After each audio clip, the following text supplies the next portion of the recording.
Good morning, everybody. Buongiorno. I would like to start welcoming you, and I would like to give you some very short information, practical information. So first of all, just to inform you that the annual convention is supported thanks to the EASY program of the European Commission, DG Employment, Social Affairs and Inclusion.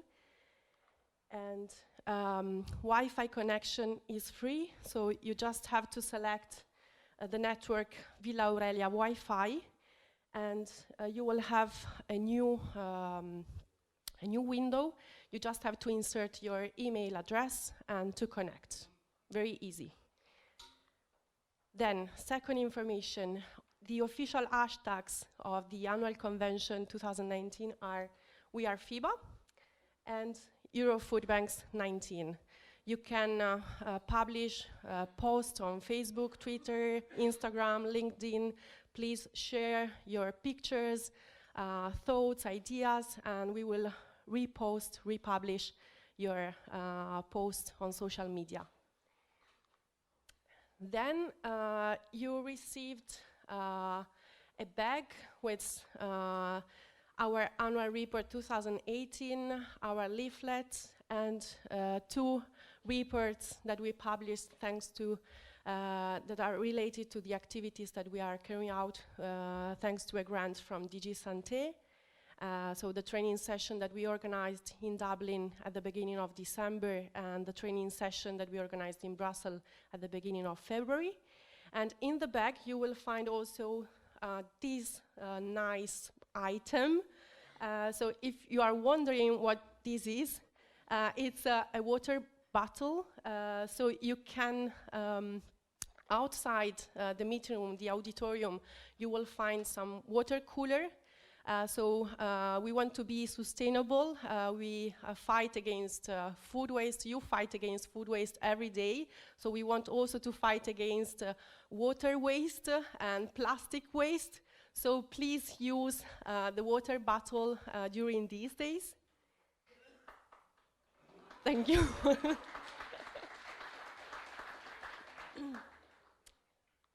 And then I will leave the floor to Andrea Giussani, the president of Fondazione Banco Alimentare Onlus. Thank you. Grazie Angela, thank you.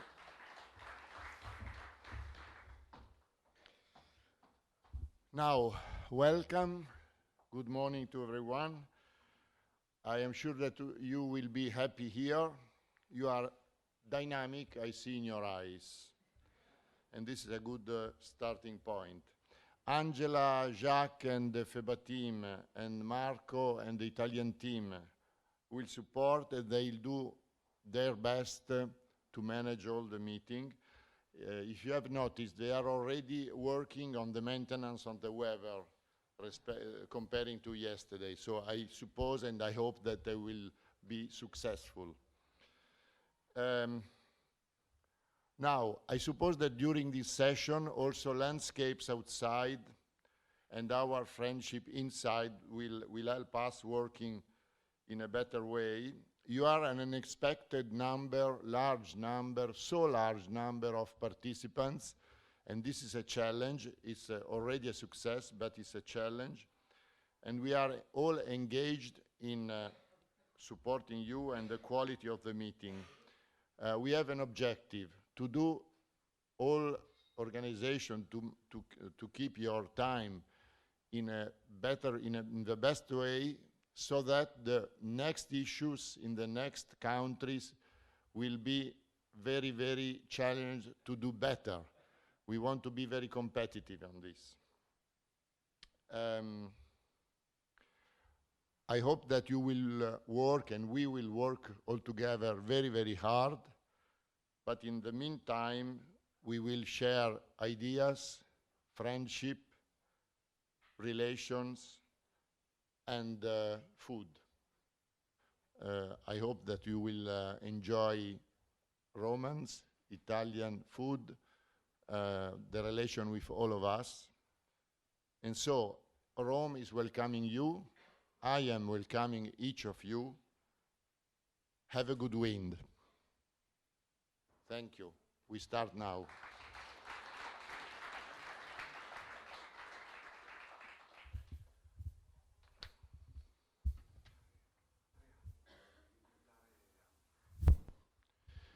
For the first thing, I should like just a moment to share with you a salutation we received. I start telling you who is the person who is giving this welcome. She's Liliana Segre. Italian people knows very well her name.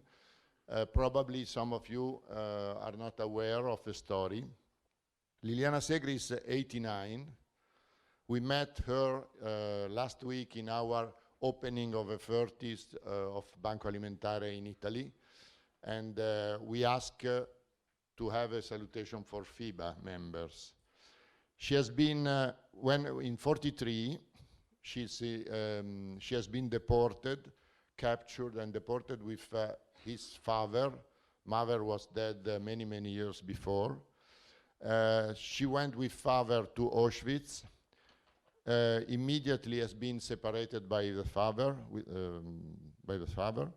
Her father died after 3 months, and the 2 grandparents in the same lager have been killed after 4 months.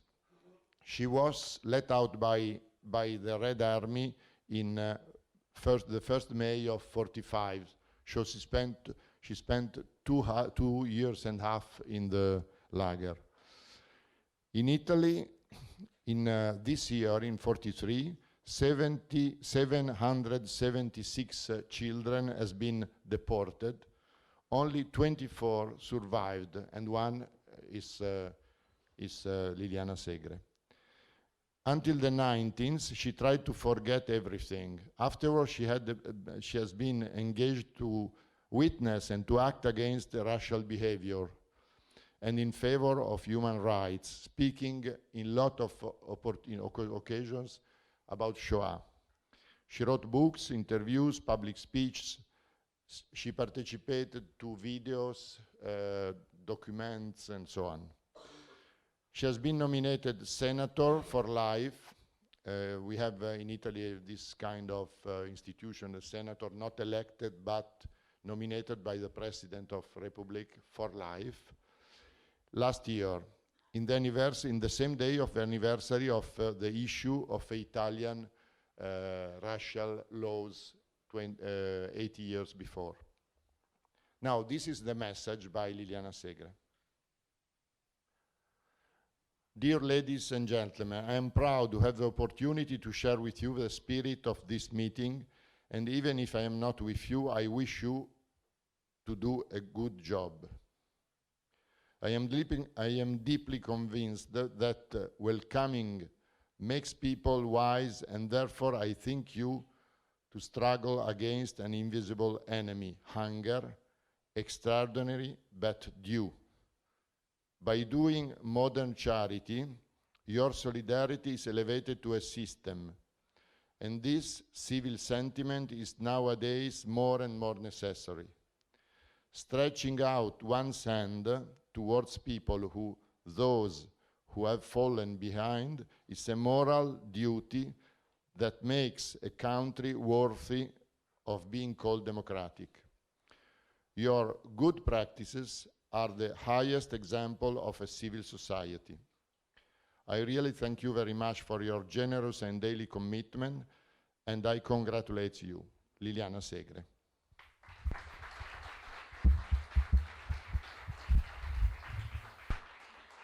Now we start to work hard, and so Jacques is introducing this session and all our work.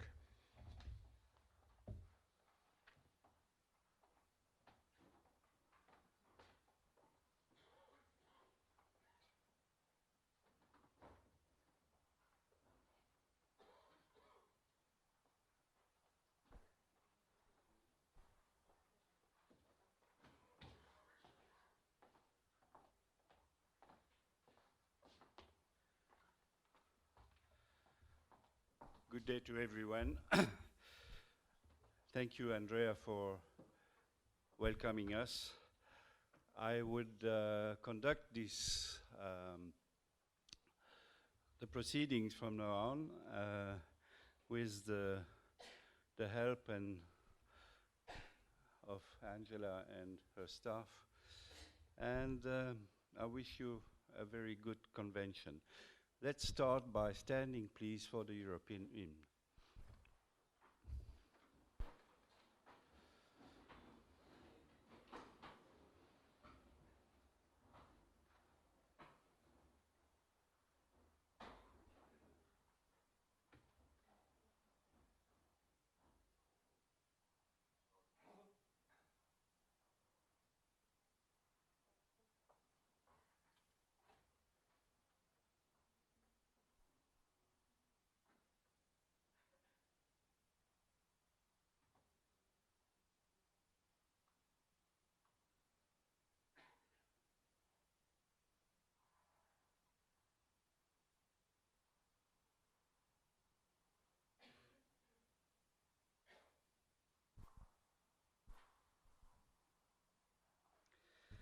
Maybe whilst they are, we can still remain standing, because I had the plan.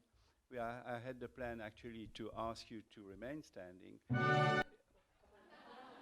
in the memory of Jean-Marie Delmel, who was president of FEBA for 6 years, I think, or 2 mandates, who has left us in October last year, and I would like you to share with me some moments of in his memory and the dedication he had for the European Food Bank Federation.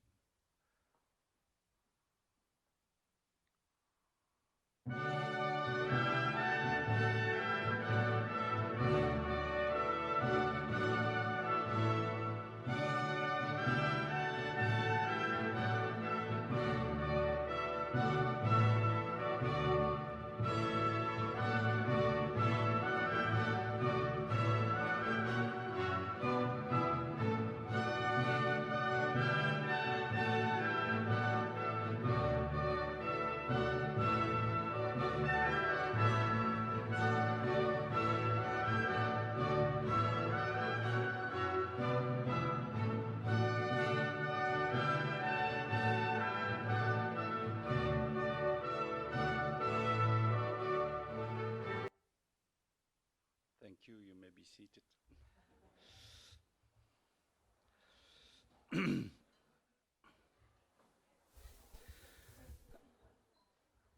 Dear friends, I would like to welcome collectively and individually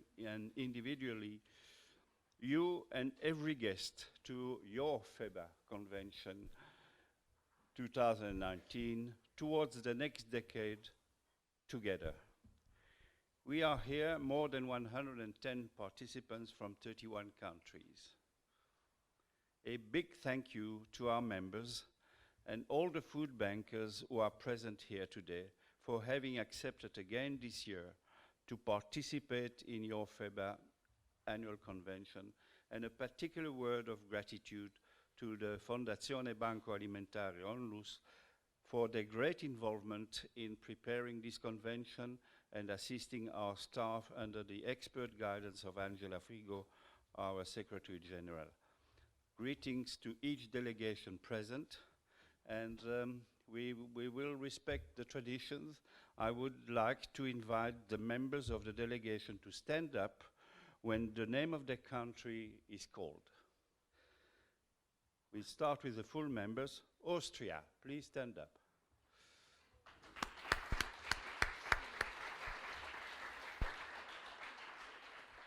Belgium, please. Bulgaria.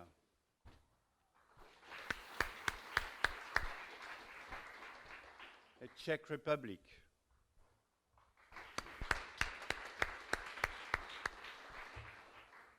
Denmark, I'm not sure she has arrived yet. Not yet, but she will be there. Estonia.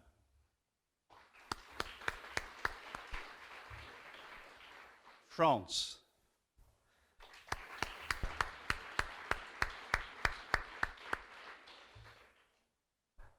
Germany.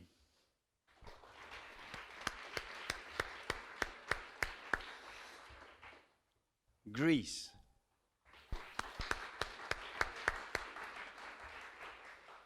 Hungary.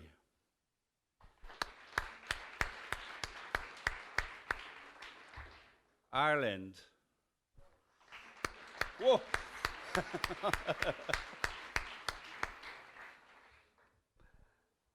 Italy.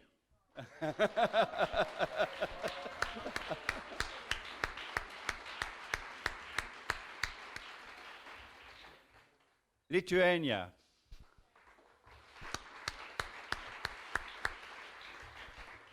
The Netherlands.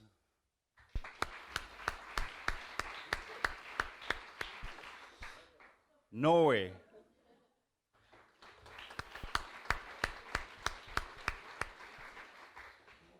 Poland.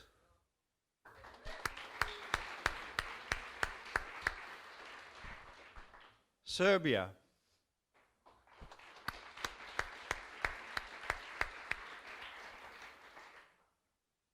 Slovakia.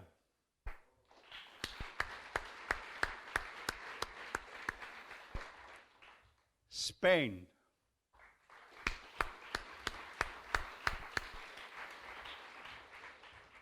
Ukraine.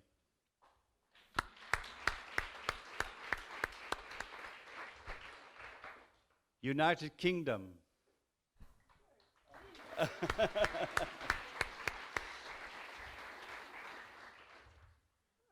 I remind you that the European Federation has got nothing to do with any political involvement, and we are covering the continent of Europe. Associate members, Albania.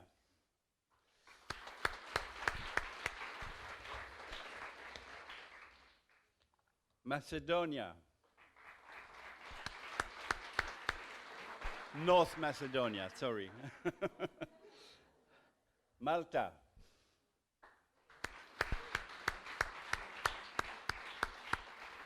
Slovenia.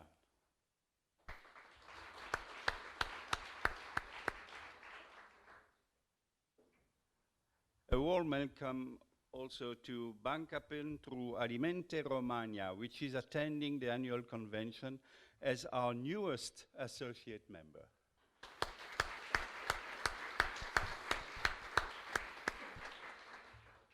I also welcome our partners of the Global Food Banking Network, Chris Repstock, Alan Gilbertson, the chairman of the board, and the CEO and President Lisa Moon.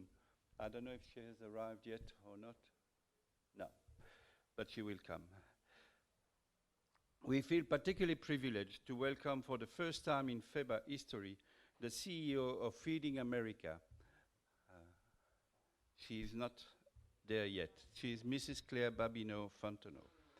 We are very happy that this year FEBA annual convention takes place in Rome. 2019 is a very significant and important year for Fondazione Banco Alimentare, and we are honored to celebrate with our Italian friends 30 years of activity. We also have most distinguished guests to honor. To mention the presence of, for the European institution, the DG Employment, which provides an essential financial assistance to FEBA. We welcome Mr. Loris Di Pietraltonio, and for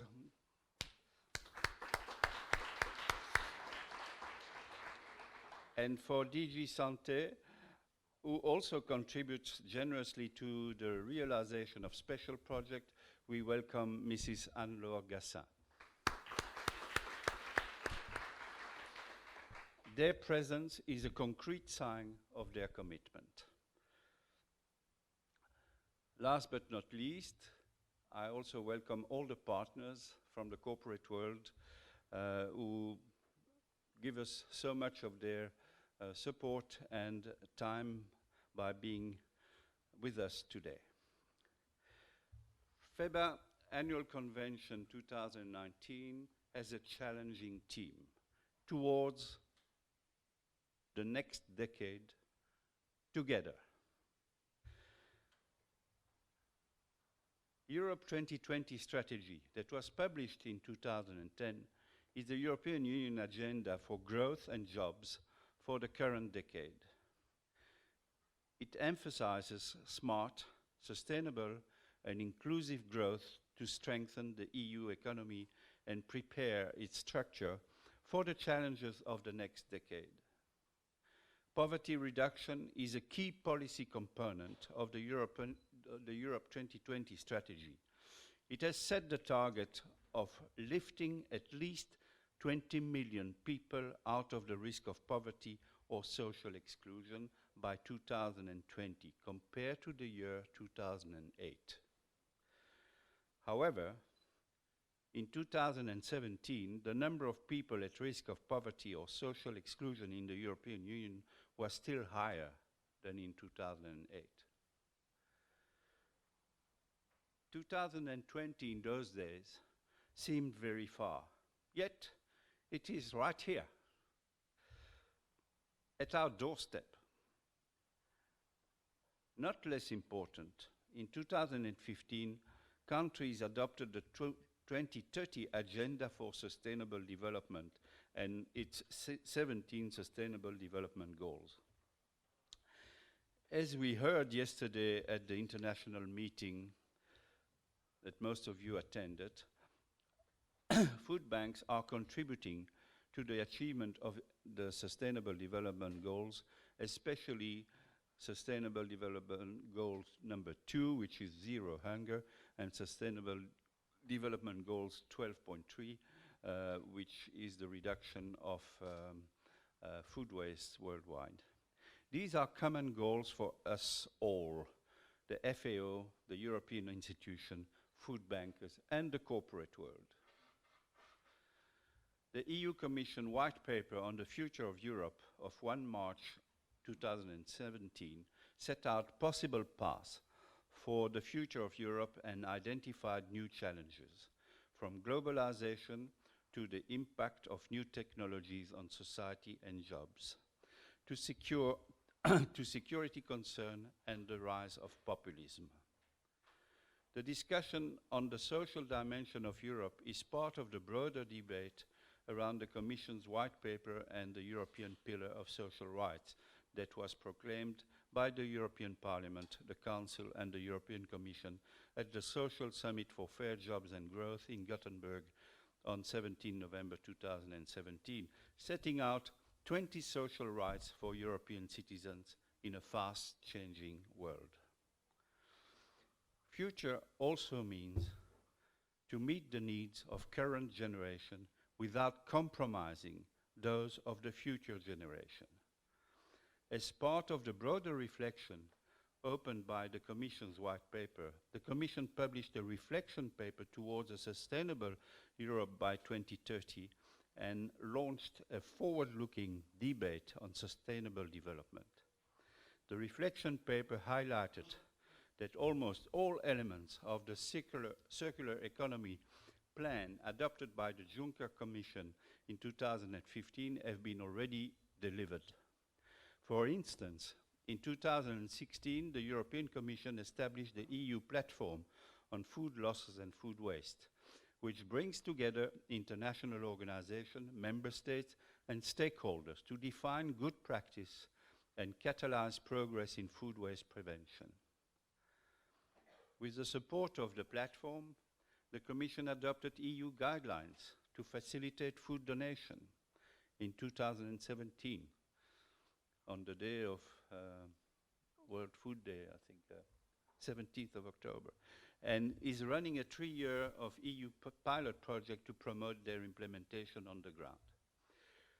Within a few weeks, the European political landscape will look very different in many ways. Next week, from the 23rd to the 26th of May, citizens will vote in the European elections, choosing a new European Parliament, a choice that will in turn determine a new European Commission.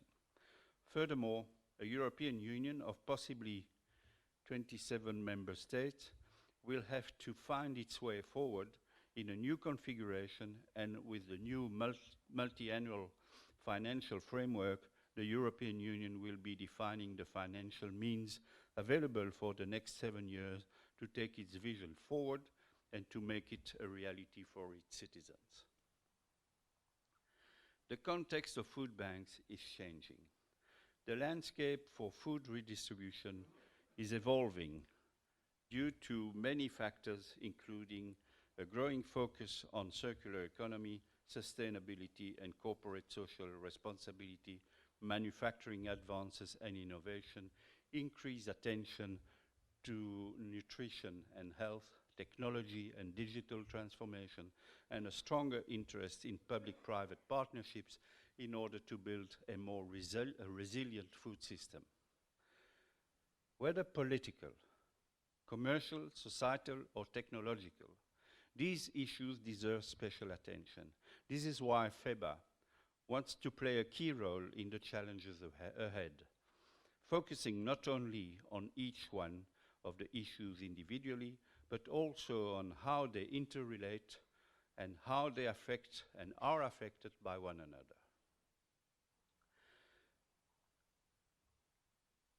The last part of the theme of this convention is together. I want to propose to you to face the future together, because we can be successful only if we have the desire to share with the people, only if we meet every day the desire to build and rebuild places of hope, even in this uncertain and challenging period. In particular, I refer to our 26,812 volunteers, to our 4,239 employees, to the volunteers of the charitable organizations that we assist, but also to the managers and employees of the companies that support us, as well as the officials of international, European, national, and local institutions.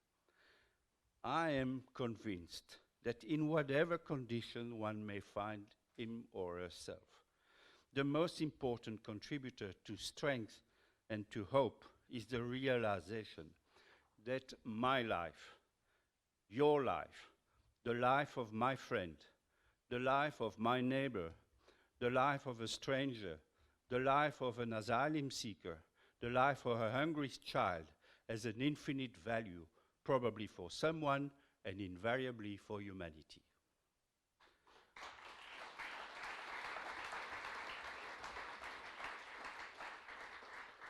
This realization will support us in dreaming harder and higher, in working harder and smarter, in donating time, energy, and resources to build a more humane and a more sustainable world. For all these reasons, we want to face the future together, together with all our members, with international and European institutions, with our friends of the food banking world in other continents, with the corporate world, with NGOs, for the benefit of charitable organizations, the most deprived people, wherever they come from, regardless of creed, race, and religion, together with all the stakers for a healthier and sustainable environment. I now have the pleasure and the honor to declare this convention open.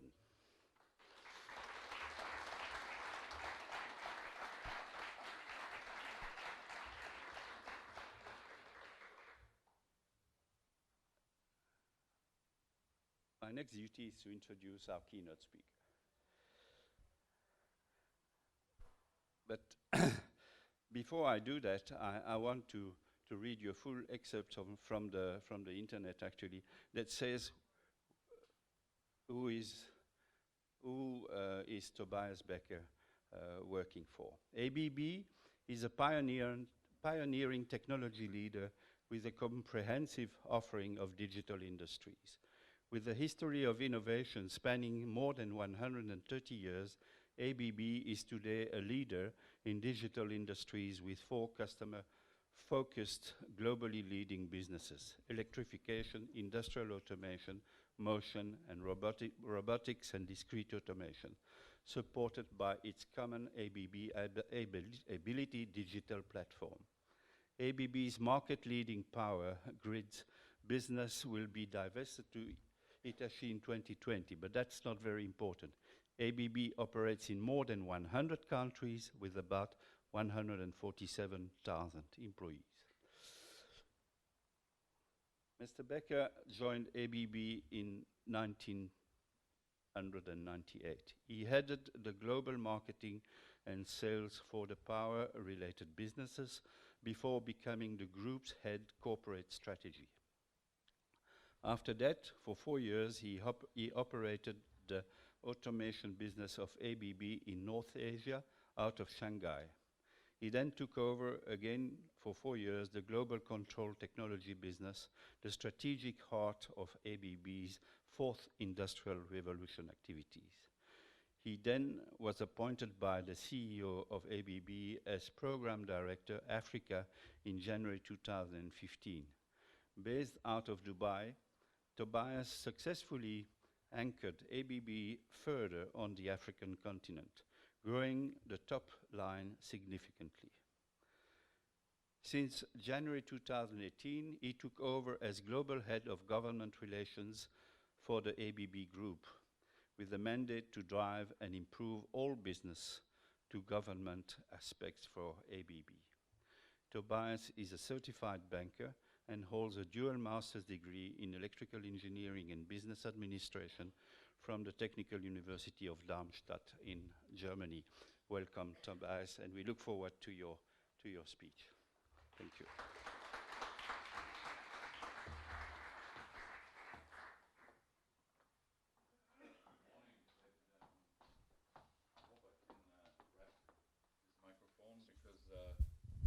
I have a tendency of walking around while I speak. And if you would confine me behind that desk, I would suffer for the next couple of minutes. It's a great honor to be here. Thank you, Jacques, for allowing me to speak to this group of wonderful individuals. It's a great honor because you are fulfilling a purpose that is valuable beyond what I, as a simple engineer, can do for mankind. It's very close to my heart. As a company, ABB is supporting efforts to fight against food waste being the single largest emitter of CO2 is a problem not only for those people who benefit from your activity, but also a problem for everyone else in terms of the climate active effect of food waste. So we are very, very much aligned in our thinking for renewable energy, for optimized production processes, and of course the avoidance of hunger in the world. My name is Tobias. I'm married, I have 4 children. Jacques said more about me than I have heard in a long time. I'm quite impressed about myself now. Anyhow, I'm a normal human being, and I'm mainly here to hopefully inspire you a bit about something that is on the agenda of many people at the moment, which you find in the media a lot. The 4th Industrial Revolution. I would like to demystify that a bit, bring it down a bit to the normal realm of human interaction. But when we hear this word or this term, 4th Industrial Revolution, it typically strikes some fear into our hearts, and it's not very surprising. Just look at it. It's the 4th Industrial Revolution. Many of us already have a first ping of FOMO here, fear of missing out. What were the first 3 then? I will talk about that, don't worry. Industrial often sounds quite scary. It sounds massive, it sounds like pollution, it sounds like large scale, monstrous, and revolution. Well, with the exception of the revolutionists themselves, I think all the rest of us feel that revolution sounds a bit anarchic or chaotic. So no wonder that we are all a bit cautious when we hear 4th Industrial Revolution and we ask ourselves, what does that mean? Now, in principle, technology is something that sets us as human beings apart from the rest of the Lord's creation. We are that one species that has the ability to innovate and to drive technology forward. And whatever is a great innovation at a particular time is a revolution at that time. In the aftermath, thousands of years later, we might actually look at it and feel it's just yet another good idea, but at its time, it might have been very revolutionary. So in principle, the fourth industrial revolution is merely the latest round in technology innovation in a particular realm of technology, in a particular area of innovation. Now let me take you back about 2.6 million years in time.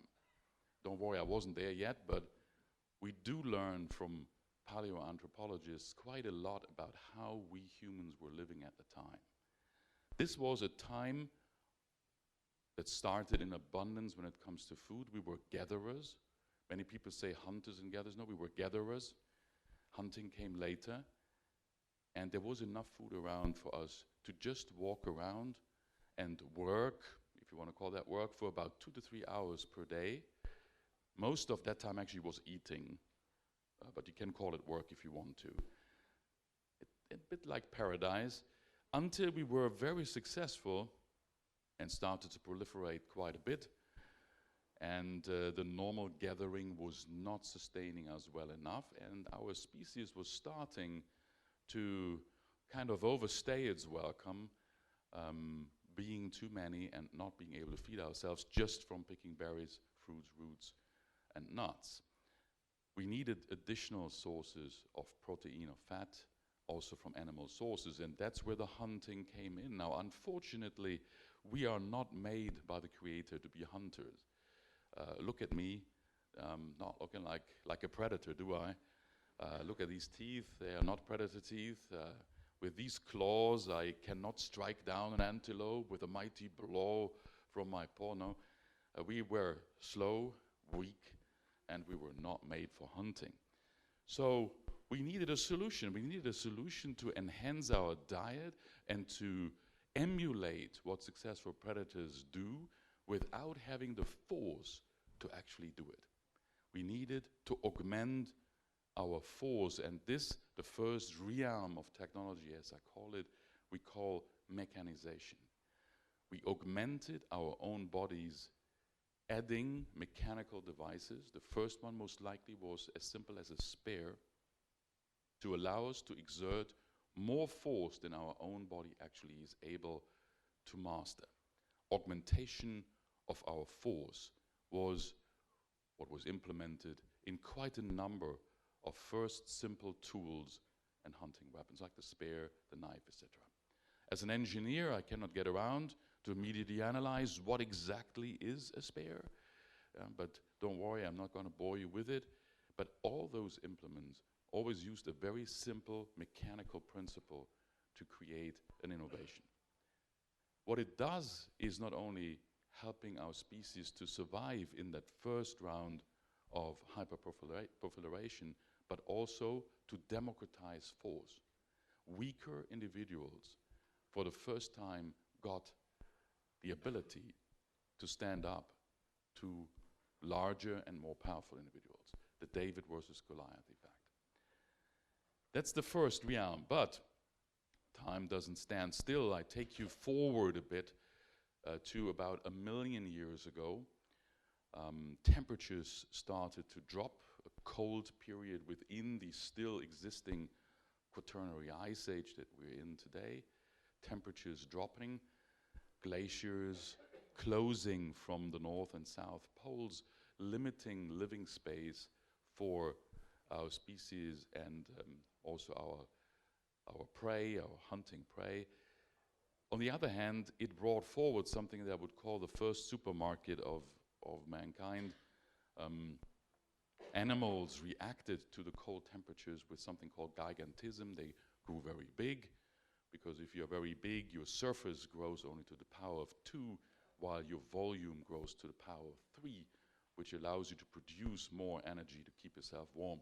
Now, we could not grow to that massive mammoth size of our favorite prey at the time, which I call the supermarket of its time. A lot of food concentrated on one point. We were not able to do that because our brain needs so much energy. We are maximizing our brain capacity, not our body size. Now, we needed to keep ourselves warm in a time where our species was threatened by the imminent danger of freezing to death. The only way to do that is to produce more warmth than our body can produce on its own. We needed to augment our body with energy transformation outside of the body. We call this realm energization, the second realm of technology. And it is as simple as carbonizing wood, or as we all call it, lighting a fire. It allowed us to master energy conversion outside of the human body. We are the only species on the planet that is able to do this. And it brought an enormous boost of abilities. For example, having light at night, which allows to be productive at night. It gives protection from predators. It creates warmth, obviously the key effect here, but also allows to cook food, cure, smoke, preserve food, prolong the shelf time, the shelf life of food. It allows to access staple foods that before were poisonous, like cassava, like nightshades, tomato, potato, peppers, and so on and so forth. It allowed us to get access to additional food resources and to preserve food resources for a longer period of time. A lot of other rounds of this, of course, happened. We learned how to not only use wood, but also fats for oil lamps, for example.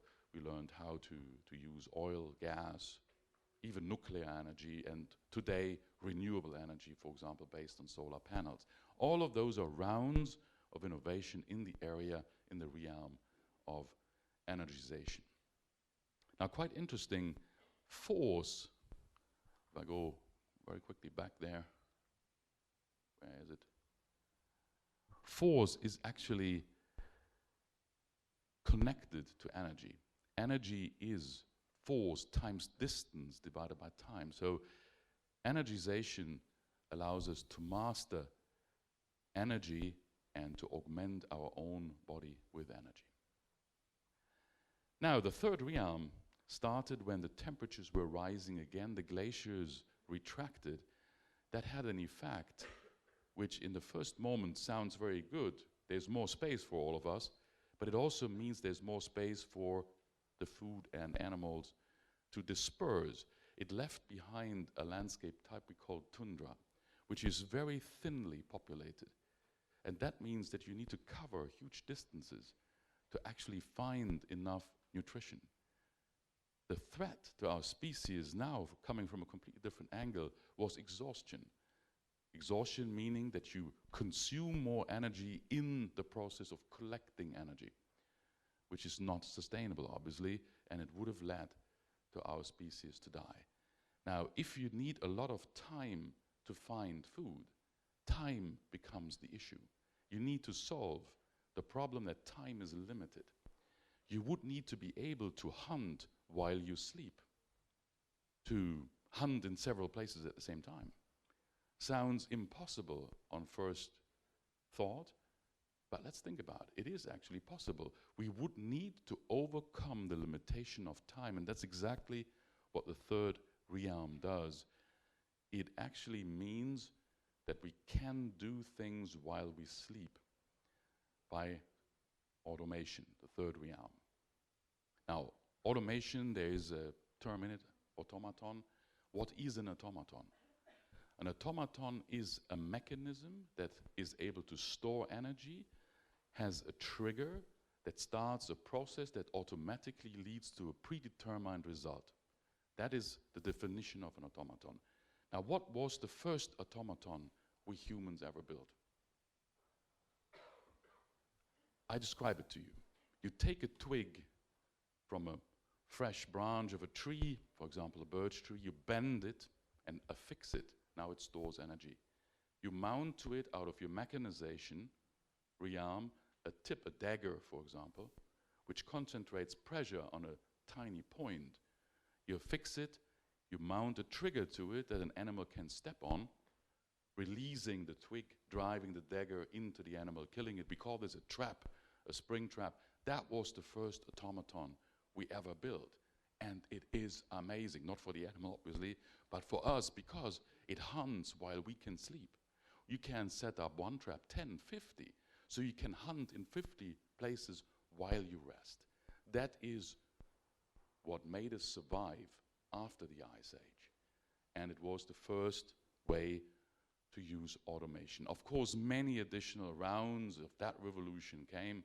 You can imagine fish and lobster traps, tripwire alarms, then later on the clock, automatic counters, the centrifugal governor for steam engines in the 18th century, modern control systems, as my company makes them, for process industries and food processing. It democratized time. At the end of the second industrial revolution, we didn't have time. We were working 6 days a week, 10 hours a day, 60 hours. Remember, 2.6 million years ago, it was enough to work 15 hours a week. So we actually lost the ability to use time. We were slaves, all of us, with the exception of a very small group of people who didn't need to work at all. Automation took down the need to slave, to use time just for making sure that you can survive. From 60 to 50, 45, 40, 38, 37, 36 hours. And it should not stop there. We need to get back where we were already in the Dark Ages. In the Dark Ages, we didn't work more than 18 hours a week. During the season, maybe close to 40, but during the off-season, less than 5. Imagine, we need to get back there. It is not right that we humans work nowadays 36, 37 hours. Well, democratization of time is very important because it allowed the normal people, the common man, to actually invest time into education, to learn, to read and write in a Sunday school, which introduced something that is enormously important, broad-based education. The first realm, mechanization, drove skills. It made it necessary to be skillful.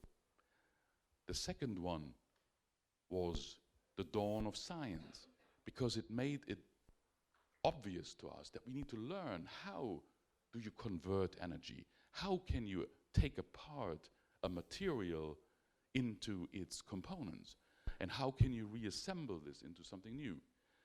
This allowed the dawn of education, broad-based education. Of course, there is also a side effect of it. Jobs changed a lot with automation. Productivity grew a lot. It did wipe out jobs in particular areas, while of course building a multitude of additional jobs in new activities. Now, coming finally to the fourth realm, you're already wondering when is he finally getting there. The fourth realm started at a time when the massive gains of productivity that we had as humans led to us consuming too much. We practically overboarded our planet with our industrial activity, with our ability to transform materials and energy. And as a result of that, we were starting to tear down the sustainability of our own presence on this planet. When this is the case, it is obvious that we need to optimize. But optimization is based on information. And the fourth realm actually deals with creativity and with information. It goes back as much as 70, 80,000 years of what is preserved, for sure, much earlier already. We were becoming creative as a human species. But the first witnesses or evidence of that creativity in the fourth realm are cave paintings, because caves have, of course, the ability to preserve paintings, while paintings that were on fragile or perishable materials vanished over time. We find the oldest ones in Africa is very close to my heart because of the many years I've worked there in South Africa, which are around 73,000 years old. The oldest cave paintings in Europe are around 35,000 years old. Now, what were we doing? We understood that documenting information outside of our own body, outside of our memory, could be of advantage because it allows you to communicate without your own physical presence. I am today here, standing in front of you, but the camera is filming me, and you could actually look at me while not being here. You could look at my speech in a year from now, if you so would want. We needed to throw off the shackle of information limitation to our own memory only. And of course, in this realm, we again had some fantastic innovations. Simple maps, for example. Instead of taking your son or daughter by the hand, walk out of the valley, over the mountain, cross over the river, go to the other side, into that valley, and then show, look, there is a fantastic resource. You could actually draw that on a map, leave it behind, and another human being would be able to interpret that map even without you being present. Fantastic innovation. Rudimentary contracts, books, step by step, using better technology to document and to store information, but also very abstract variants of it. Like money. Money is nothing else than the codification of value onto a coin, for example, or a piece of paper. The effect, we learned how to optimize it, democratized knowledge.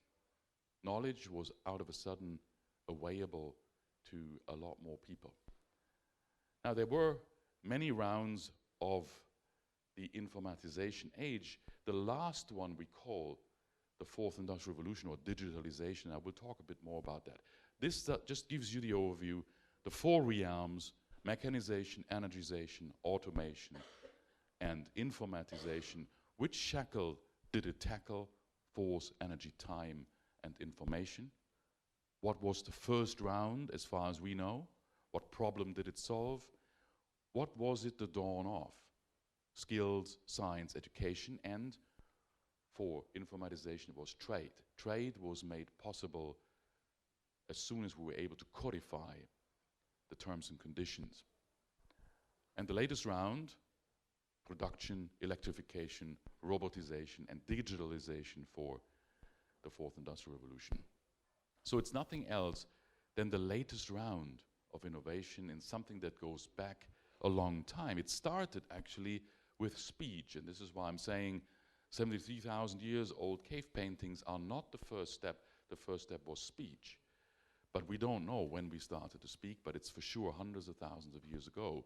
Oracy was the first ability, the first round of informatization. Cave paintings, symbolic written languages, letter-based scripts. The first one started in Ethiopia. All our scripts are based on the original Ethiopian script. Then we came to the conclusion that numbers are something different from words. Numeracy was the next very important ability and the foundation of mathematics. Then a lot of technology innovations like block printing, movable letter printing, the famous Gutenberg printing press, which allowed the spread of the Bible, typewriter, word processor, computer, eventually the ability to graphically visualize enormous amounts of data, something that my company is quite successful with.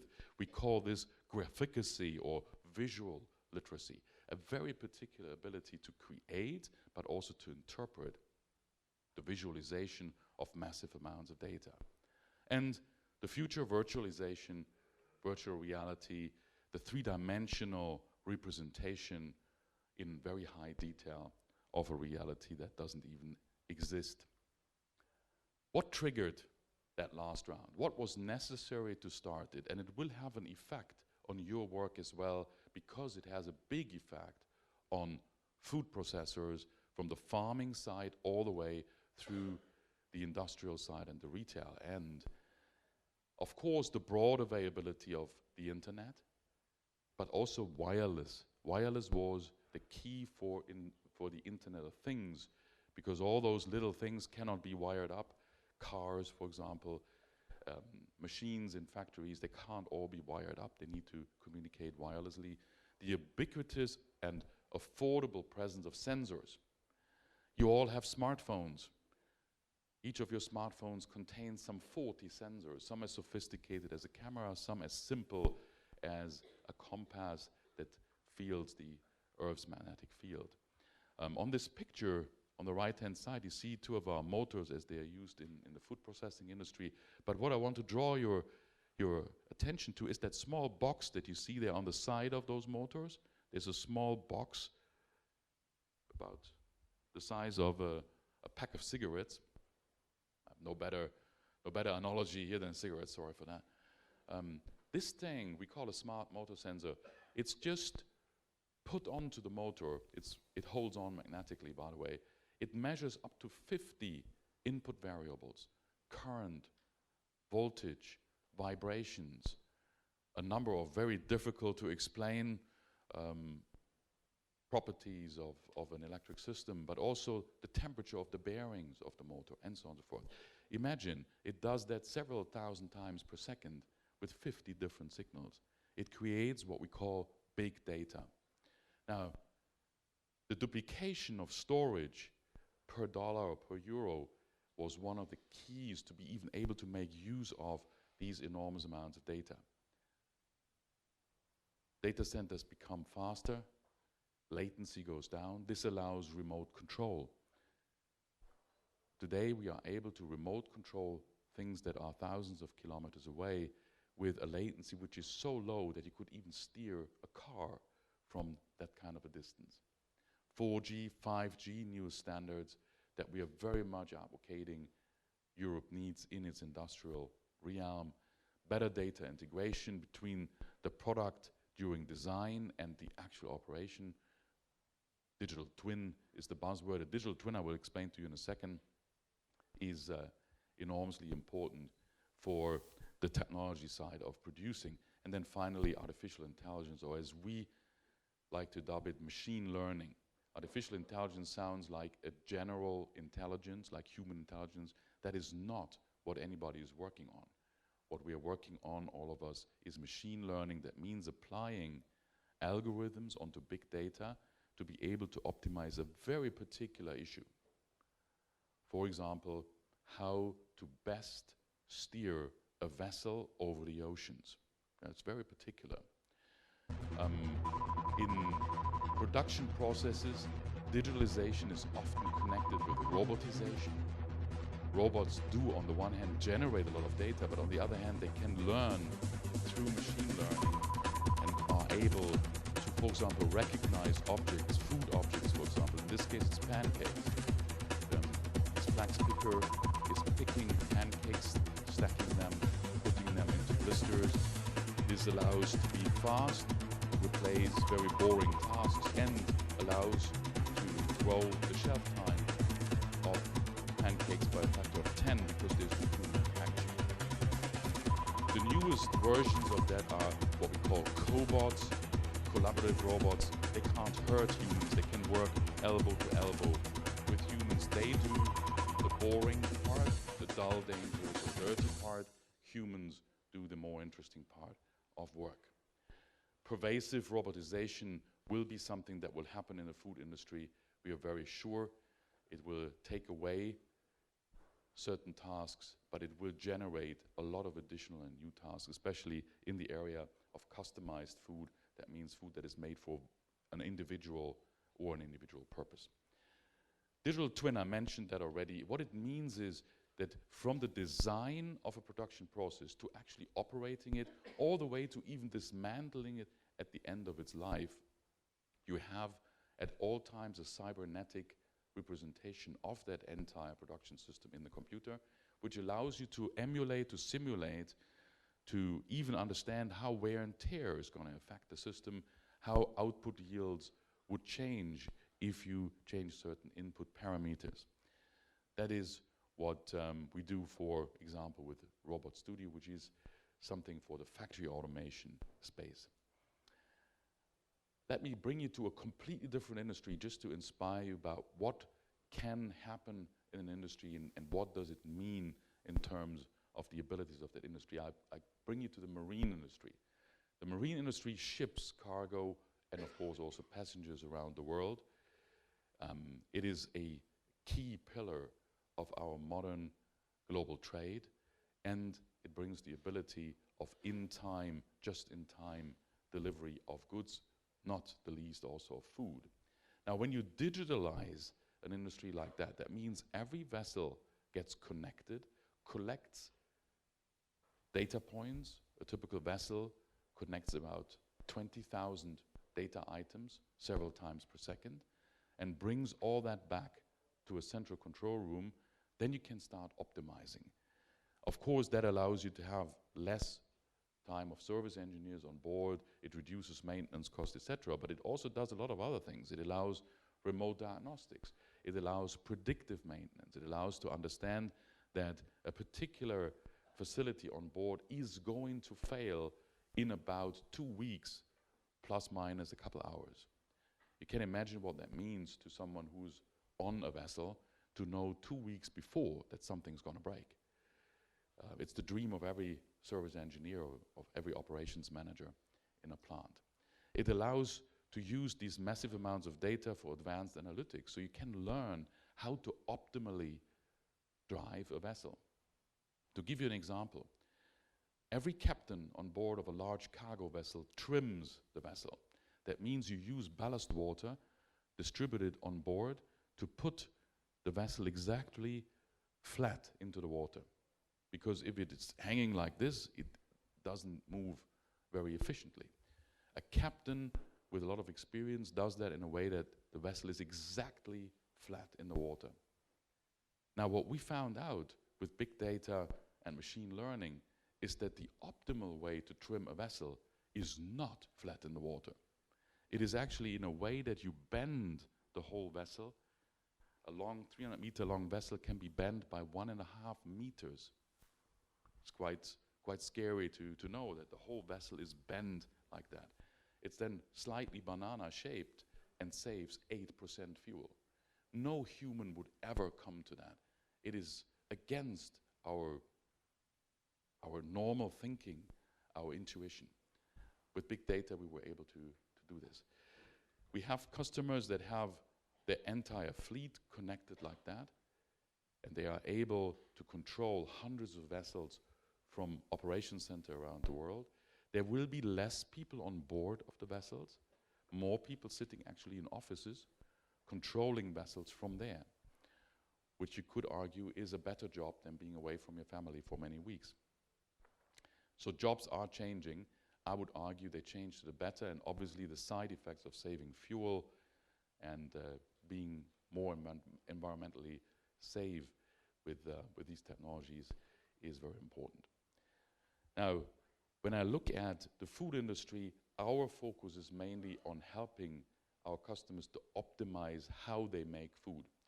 Higher yield rates, lower amount of input, ingredients, and energy, less waste in the process. You saw the robots in action. That is mainly in the packing area.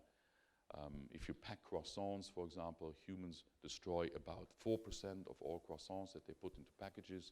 Robots can reduce that to practically zero. Just one example of how food waste can be reduced. But it will also be used at the retail end, and that has a big impact on the availability of surplus for food banks. You need to adapt to that. The retail end has to compete with online vendors like Amazon.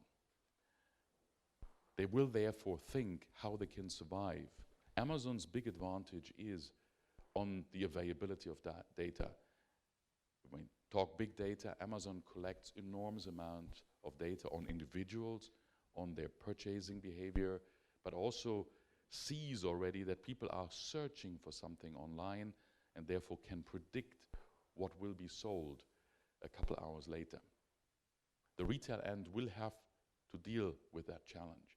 As a physical retailer, they will do that. they will start to use their advantage of a physical shopping experience to pull people back into real shops. I'm of the opinion that we humans don't really change over time that much. We are still hunters and gatherers.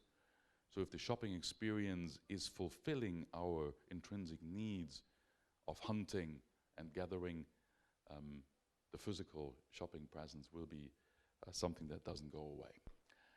Anyhow, some of the high tech that I showed you sounds like very relevant to highly developed countries in Western Europe, the United States, etc., Japan. But I claim that the fourth industrial revolution has a very big impact on developing countries as well. Developing countries actually present a very fertile ground for digitalization. For example, because of their young and quite tech-savvy population. People are quite open-minded when it comes to using high tech. They're very brand aware. They have quite predictable, stereotypical shopping behaviors. There's a lot more transactions because shopping amounts are smaller. Has to do with affordability, but also has to do with the availability of transport or the lack of availability of transport. So I believe that democratization of knowledge, which is practically what informatization is about, and the tech savviness of a young population will make developing countries a big battleground for digitalization. There are already examples from other industries. If you take fintech, financial technology, the first countries that had mobile payment systems were not the United States or United Kingdom or Italy. It was actually Kenya, followed then by Tanzania, Uganda, Nigeria, South Africa, and so on and so forth. Because people actually had never seen a bank, so if you don't have a bank branch close by, the only way to operate is to have your bank on your phone. So that's just an example of how democratization could actually work out, and I'm pretty sure it will also work out in other areas. Now, enough of that. You can find me on LinkedIn. This is my email address there. Thank you very much for your attention. I hope I gave you some ideas that are a bit out of the box, and I'm sure that food banks need to adopt some of the thinking models of other industries to go progressively and fast into a future that will be impacted by what your partner industries do in terms of digitalization. Thank you very much.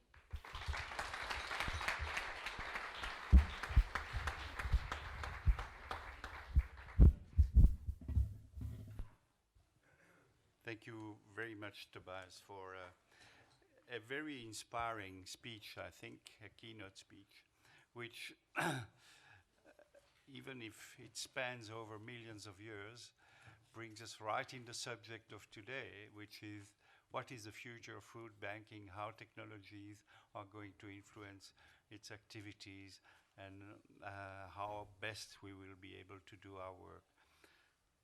Unfortunately, we are a little bit pressed by time, and I would advise you perhaps during break time, if you want to approach Tobias with questions, to do it at that opportunity.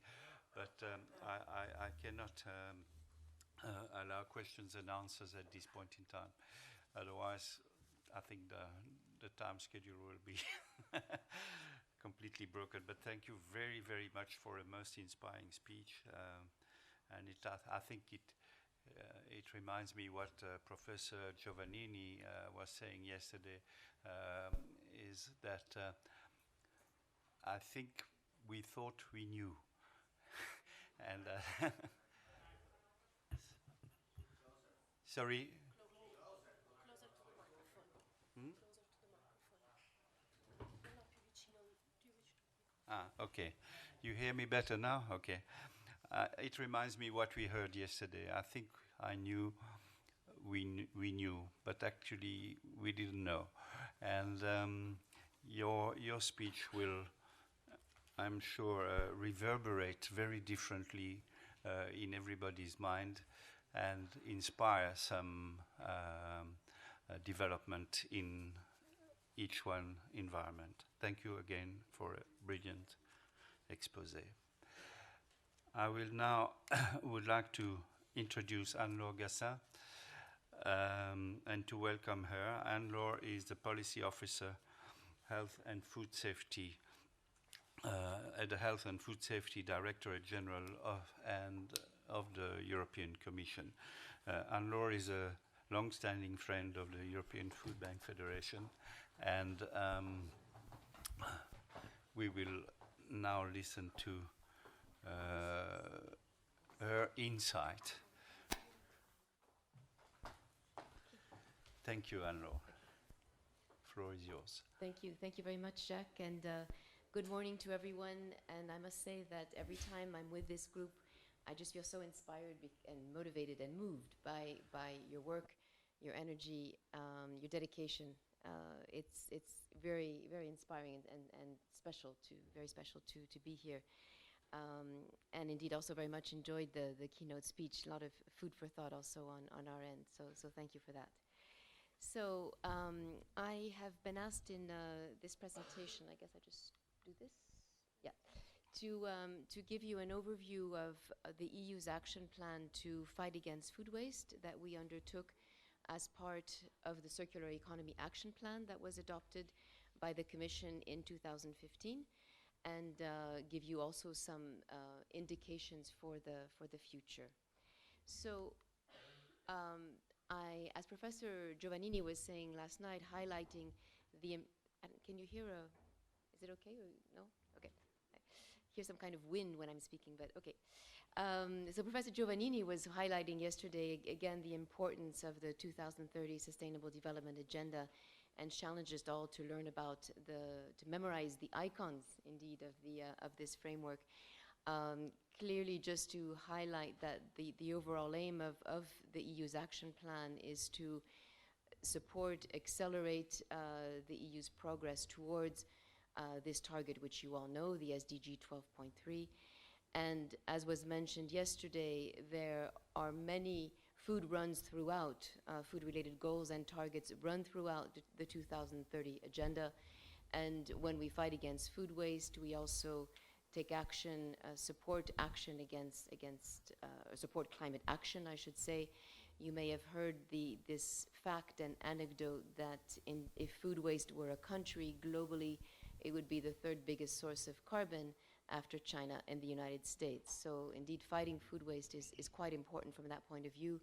You're all very familiar with SDG 2, and that's what all of your excellent work is indeed striving to save food from being wasted and save food that is edible and fit for human consumption, and get that food to people in need.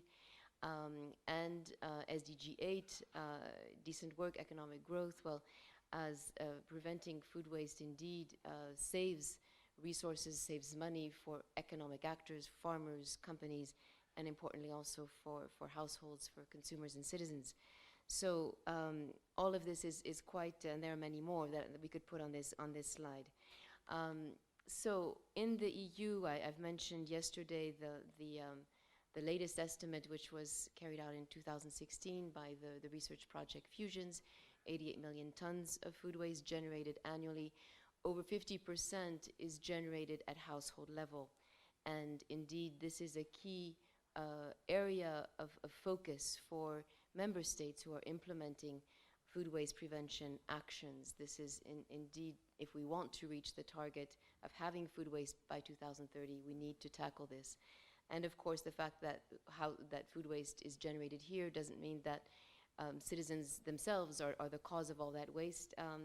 And we need to look at how the whole food supply chain works and functions, and where we're losing food. So because the drivers of food waste are indeed systemic, we need to take a systemic approach in fighting against food waste. And that requires us, in terms of the supply chain, to think or rethink about how we produce, how we market, how we distribute, how we consume food, and hence need new models for that. And that is why, and also given the important economic, environmental, societal impact of food waste, the Commission had identified in 2015 food waste as a priority area for action. And so what I will outline to you now is the action plan that we have undertaken as part of the Circular Economy Action Plan. And what's not written there, but what's quite important and superimposes everything, is that this action plan cannot undermine food safety, public health, animal health in the food chain. So that's the scope, the framework for all of our actions. So as has already been mentioned, we, as part of this action plan, set up in 2016 a multi-stakeholder platform, and I discussed this also a bit yesterday, the EU platform on food losses and food waste, of which FEBA is a very active member, and this platform has supported all of the work that I will describe today, including in the adoption of the guidelines, the EU guidelines on food donation, which have already been mentioned, and I know that you'll discuss further today in 2017. Maybe a few words about other guidelines, which are also, I believe, quite helpful.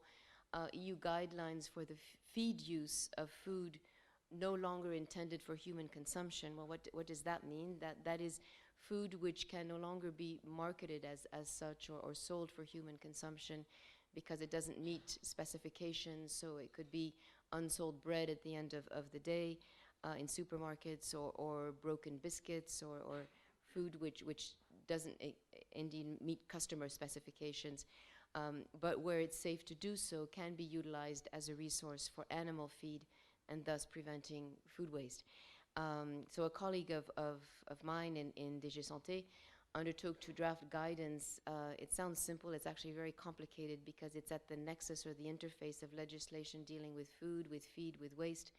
And the guidance intends to support the activities of industry, whether they're food manufacturers or feed processors, to understand what type of food can be saved and processed for animal feed, and how to do that in compliance with legislation. And importantly also to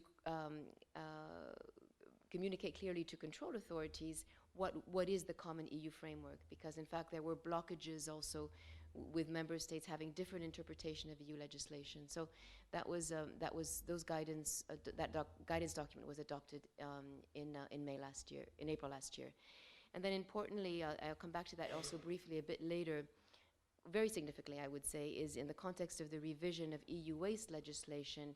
In May last year, we integrated for the first time new specific measures on food waste prevention. And the result of those is that they will generate new data for the EU on food waste levels, measured in a consistent way across each stage of the food supply chain and across member states. I'll come back also briefly a bit on that.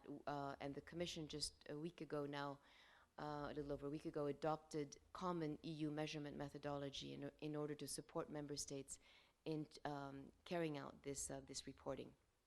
So, and the first EU-wide reporting then will become available to the Commission in 2022. That might seem far away, but we need to give time to member states to implement monitoring frameworks and then to report that data.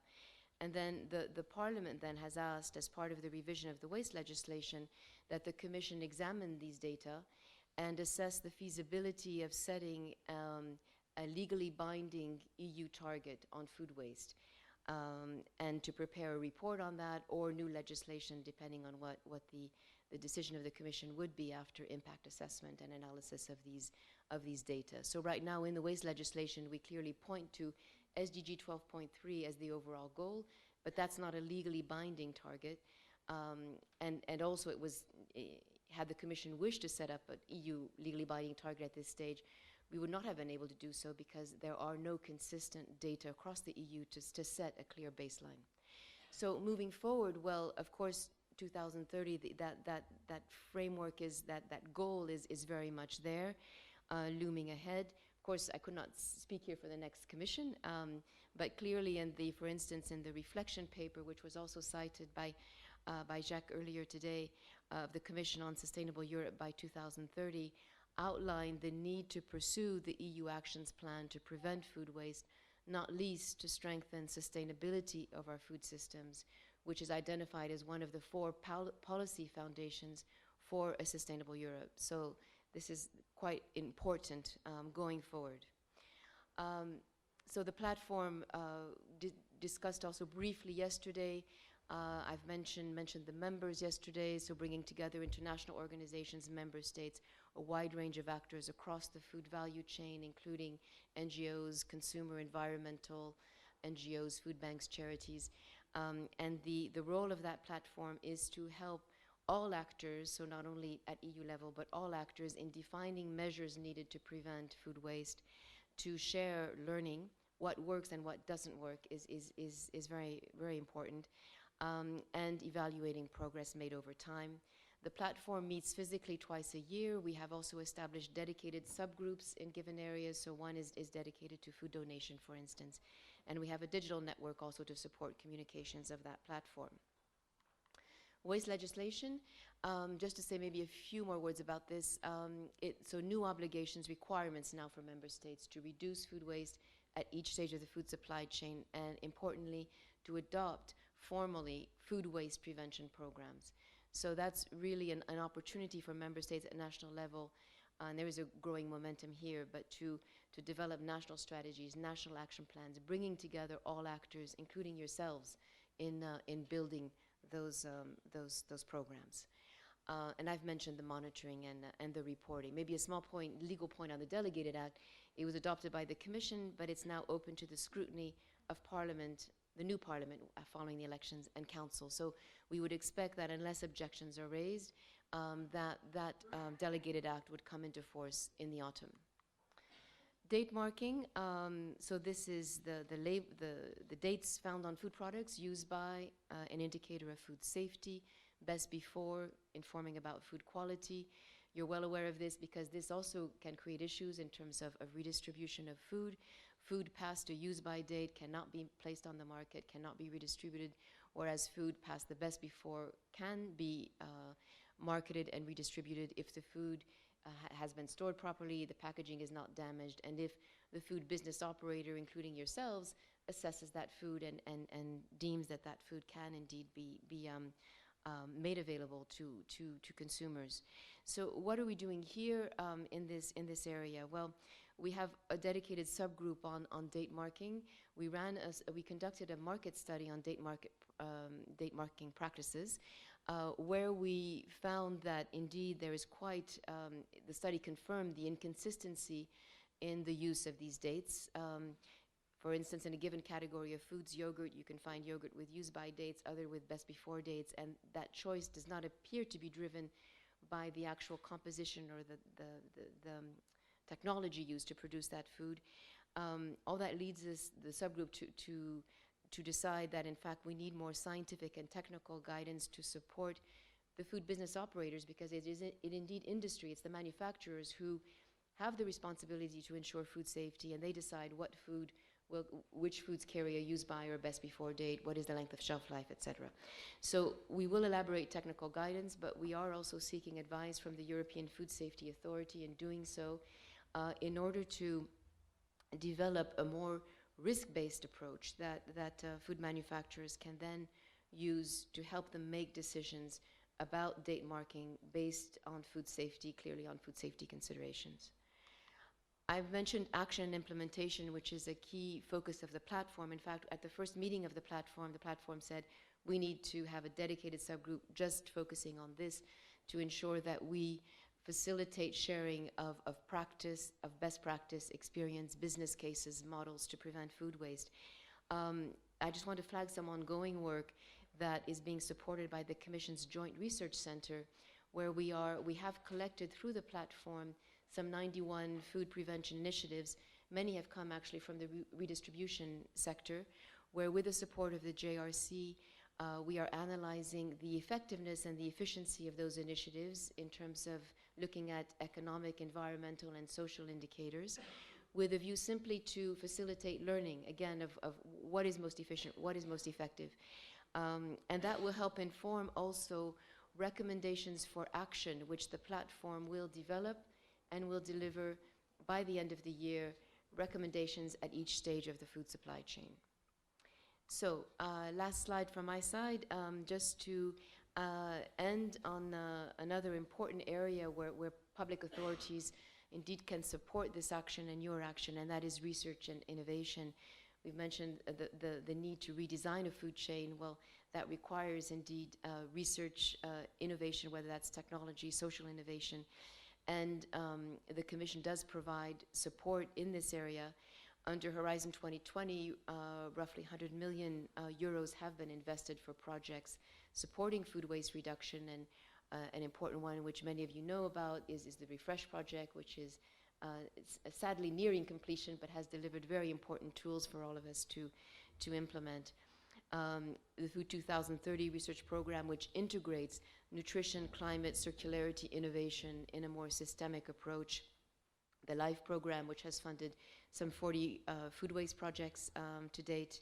And I want to point to also EIT Food, which is one of the 8 knowledge and innovation communities, and which was set up to future-proof our food systems and integrates food waste reduction as part of its overall program. It seeks to catalyze food entrepreneurship and can there also be a source of sharing of best practice amongst startups, fostering and supporting also those startups in innovating, be that through products or process innovation. So I just want to mention that because that can be helpful to actors involved here.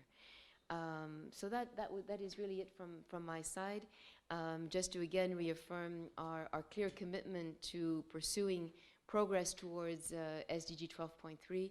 Of course, you have to watch the space for the new commission, the new future work program, but you can rest assured that from our side, we're pushing very much for the pursuit of this action plan, and in a more, I would say, systemic approach, linking to some of the challenges and the presentations that were given yesterday, and the need to look at cross-cutting issues, cross-cutting solutions to address this problem, which is both a problem and an opportunity. So thank you very much.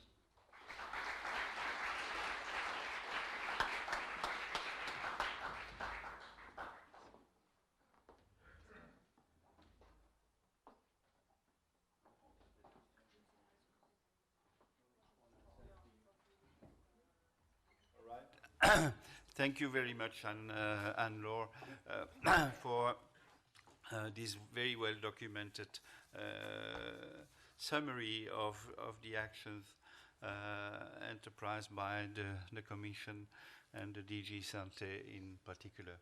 We have 5 minutes for questions and answers, so the floor.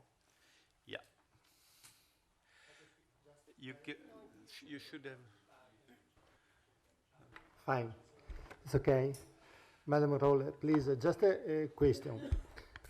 Sure, we need more information, more advertising also about, I'm speaking about best before, or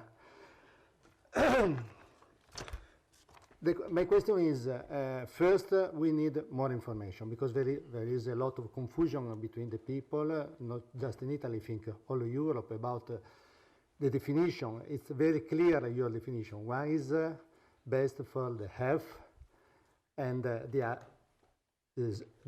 second one is best just because of the quality. My question is, as normal citizen, why we have to choose between, and not the industry can put both the definition, use by and better before, best before. Well, what we're trying to do indeed in date marking, and it's actually a global standard also through the Codex Alimentarius, if you know that, but to make very clear that there are some dates for which, past that date, the use by date, there really is a food safety issue. There's a public health risk if that food should not be consumed and cannot be placed on the market. So that's where the food, highly perishable food poses microbiological risks to human health. And so a food, if I understood your question correctly, why can't we have both dates? But it would be, it's not necessarily possible in the sense that one date is meant to show past this date the food cannot be consumed, so there's no other choice. The best before date, on the other hand, is a date where indeed, it informs about quality. It's a date for which the company can ensure its quality specifications, its optimal quality until that date. If there are nutrients in the food, for instance, vitamins that have been added, the vitamin content is guaranteed until the end of that best before date, but afterwards it's not possible necessarily to guarantee those levels. So it's a source of information which is helpful. But at the end of the day, after that date, it is that food, provided it has been stored correctly, it hasn't been damaged, should be safe and perfectly fine for consumption. But then it's an individual decision. It can be the decision of the company, whether it still markets that food, or the retailer, whether it makes it available but at a lower price, for instance. Or as a consumer, I open the package and say, okay, these biscuits are not maybe as crunchy, but I can still, of course, eat them. So it's an assessment that can be made, and I know that you as food banks and charity organizations also make that assessment when you receive foods, and which are close to the end of the best before date. But when you receive foods, I know that you also request, for instance, for the perishable foods which have a use-by date, to have enough shelf life left when you recover that food to be able to redistribute it, because then it cannot be utilized past the use-by date, and then it would generate food waste.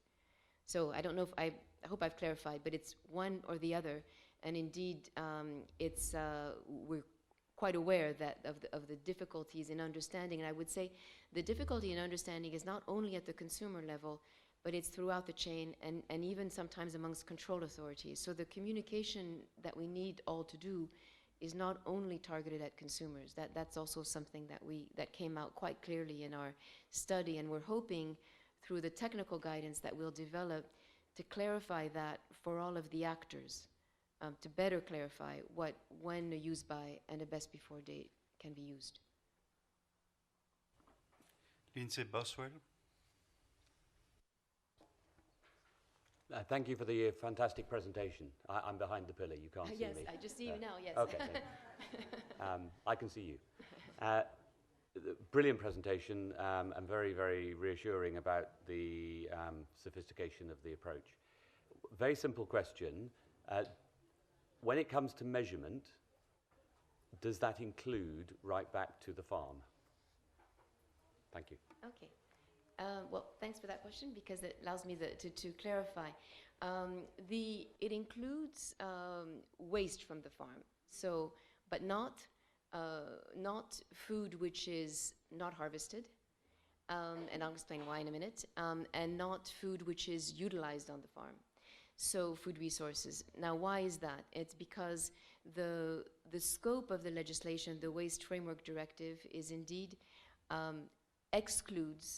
is post-harvest and excludes food resources which are utilized on the farm. I know that doesn't satisfy everyone, but and we have had some discussions in our EU platform on this basis. But it is already a very important step to be able to have a common framework to quantify and report on food waste generated at each stage of the food supply chain, including primary production, but again, it's the food which is post-harvest. And that is also because it's linked to the definition of food waste. In order for food to become a waste, it first has to be food. And according to the general food law, food which is not yet harvested is not yet food, i.e. it doesn't yet fall under the regulatory framework for food. That doesn't mean that we're not concerned about or about losses pre-harvest and losses on the farm. And that is a subject which is also being discussed within the EU platform, which is a platform dealing with food losses and food waste. And it is an area that will be one of continuing sharing of experience, not least because the measurement methods are really not there yet to be able for us to define a common methodology across the EU, much less to agree on what needs to be measured. What do we count as food loss on farm? That's quite a difficult issue to get our heads around and to get consensus around.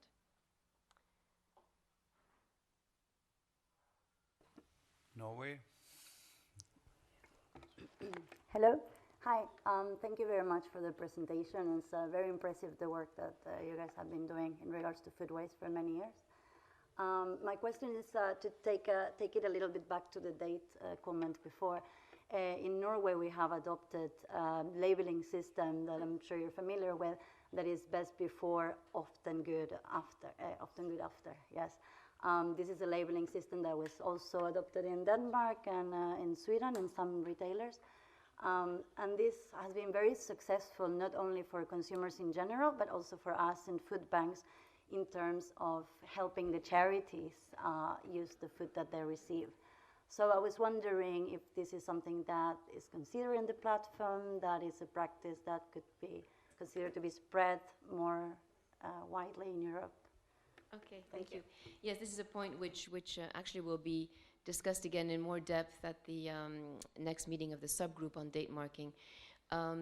Date marking terminology is harmonized in the EU, so indeed the specific terms which are to be used are best before X date or used by X date. Now, purely from a legal point of view, if that those additional words are right next to best before and before the date, we would consider that that's not in line with the EU regulation on food information to consumers. If additional information is provided on the labeling, that can be done. We would, however, wonder, you might ask, well, why is the Commission, if this is working, not moving faster on this area, etc.? First of all, it's very much on our agenda, but we would not proceed in this area without doing first very comprehensive, both qualitative and quantitative consumer testing on what words could be added, should be added, and what is the impact of those words. Because I just throw this out as a question. It's not an official position of the DG Santé or the European Commission, etc. But if you say best before, often good after, or not bad after, I've also heard as well, you might wonder, bad from which point of view? I mean, do we assume that the consumer is going to think in relation to safety?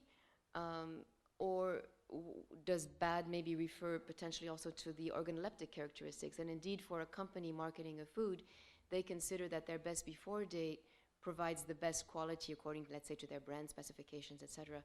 And that after that date, that product might not be in line with their brand or what they want the consumer to be able to find. So can the consumer be disappointed? Maybe in some ways, because the product, I don't know, maybe the milk is a bit sour, or maybe the biscuit is less crunchy, or so. I would just ask, what are we sure that we understand what people will take out of the word bad? And then so it is, in summary, on the agenda, but we would indeed need to ensure that there is evidence base, and indeed we couldn't propose as the Commission new terminology without an evidence base to say that, yes, we are proposing this, and we do find that for the interest of food waste prevention, it does work, so we'd have to prove that it works, and that the new words are understood. Yeah. Across the EU. Thank you very much, Laura. I think we must now stop because we need to go to the next speaker, who is Mr. Loris Di Pietrantonio. He's the head of Unit Employment, Social Affairs and Inclusion Directorate General of the European Commission. I give you Mr. Loris Di Pietrantonio, sorry for that. As you are the one at the helm of the new ESF Plus, I'm sure we will have some question after your expose. Thank you. The floor is yours. Thank you, Jacques. Thank you, everybody. Welcome to Rome. It's your second day. It's my first day here. And I've heard about positive feedbacks from yesterday, so congratulations for that. I also thank the speakers before me. First of all, you yourself, Jacques. I think you had a fantastic start of the day. I think sometimes it's also useful to highlight what is important. And the Liliana Segre intervention is an important testimony that if Europe is the way it is, it's not just for granted. I think we have to think about it.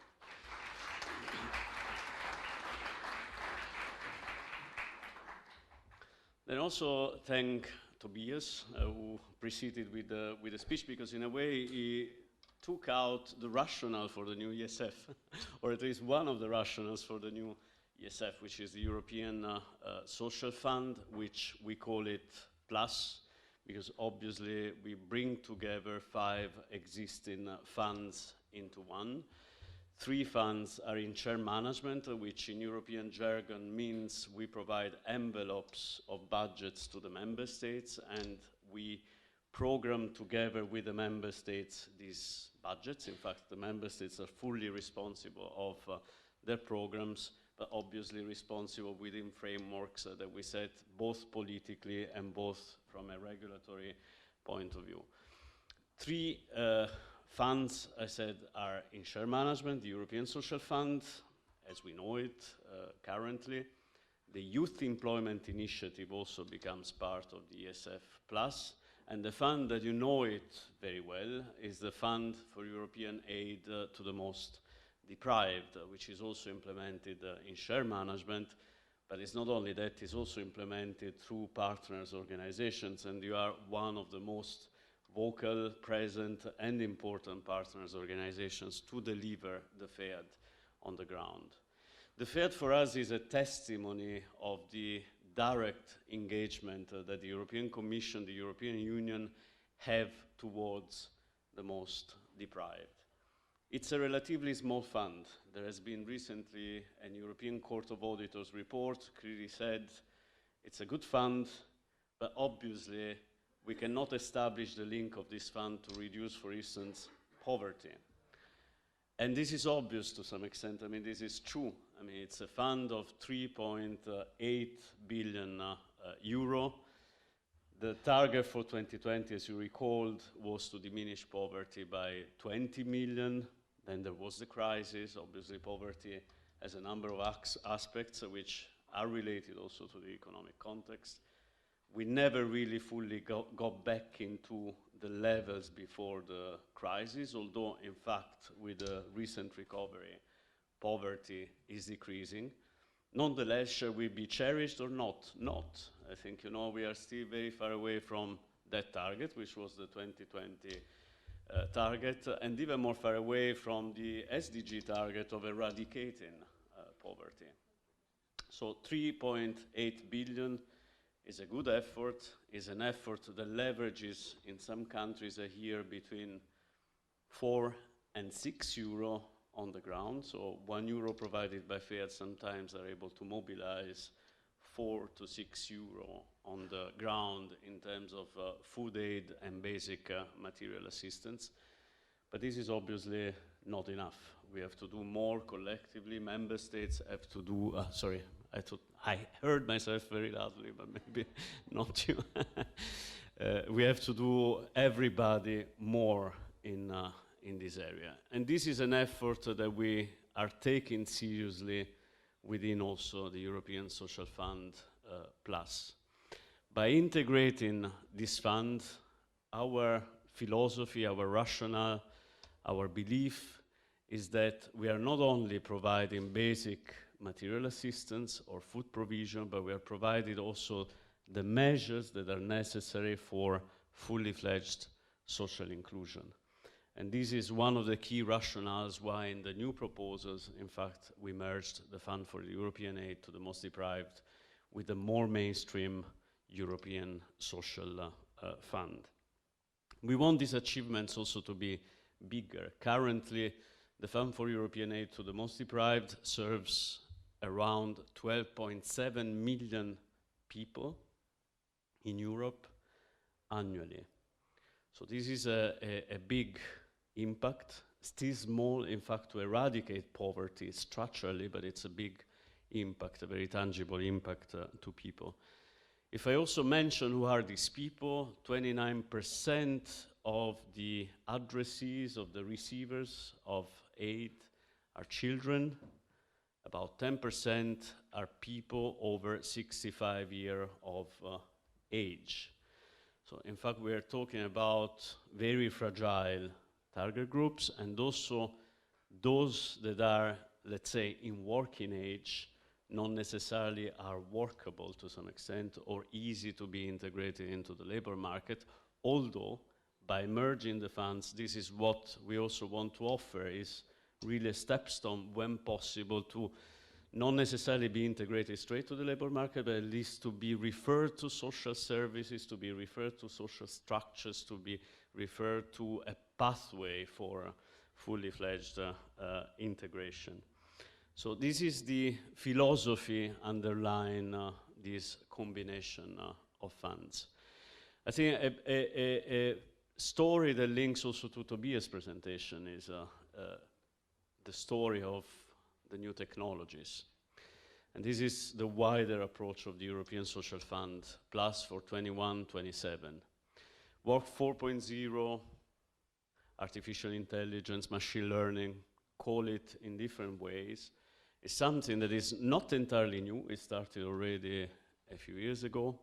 Even in the Commission, I was working DG Connect a long time ago, and we were already very much into this type of discussion.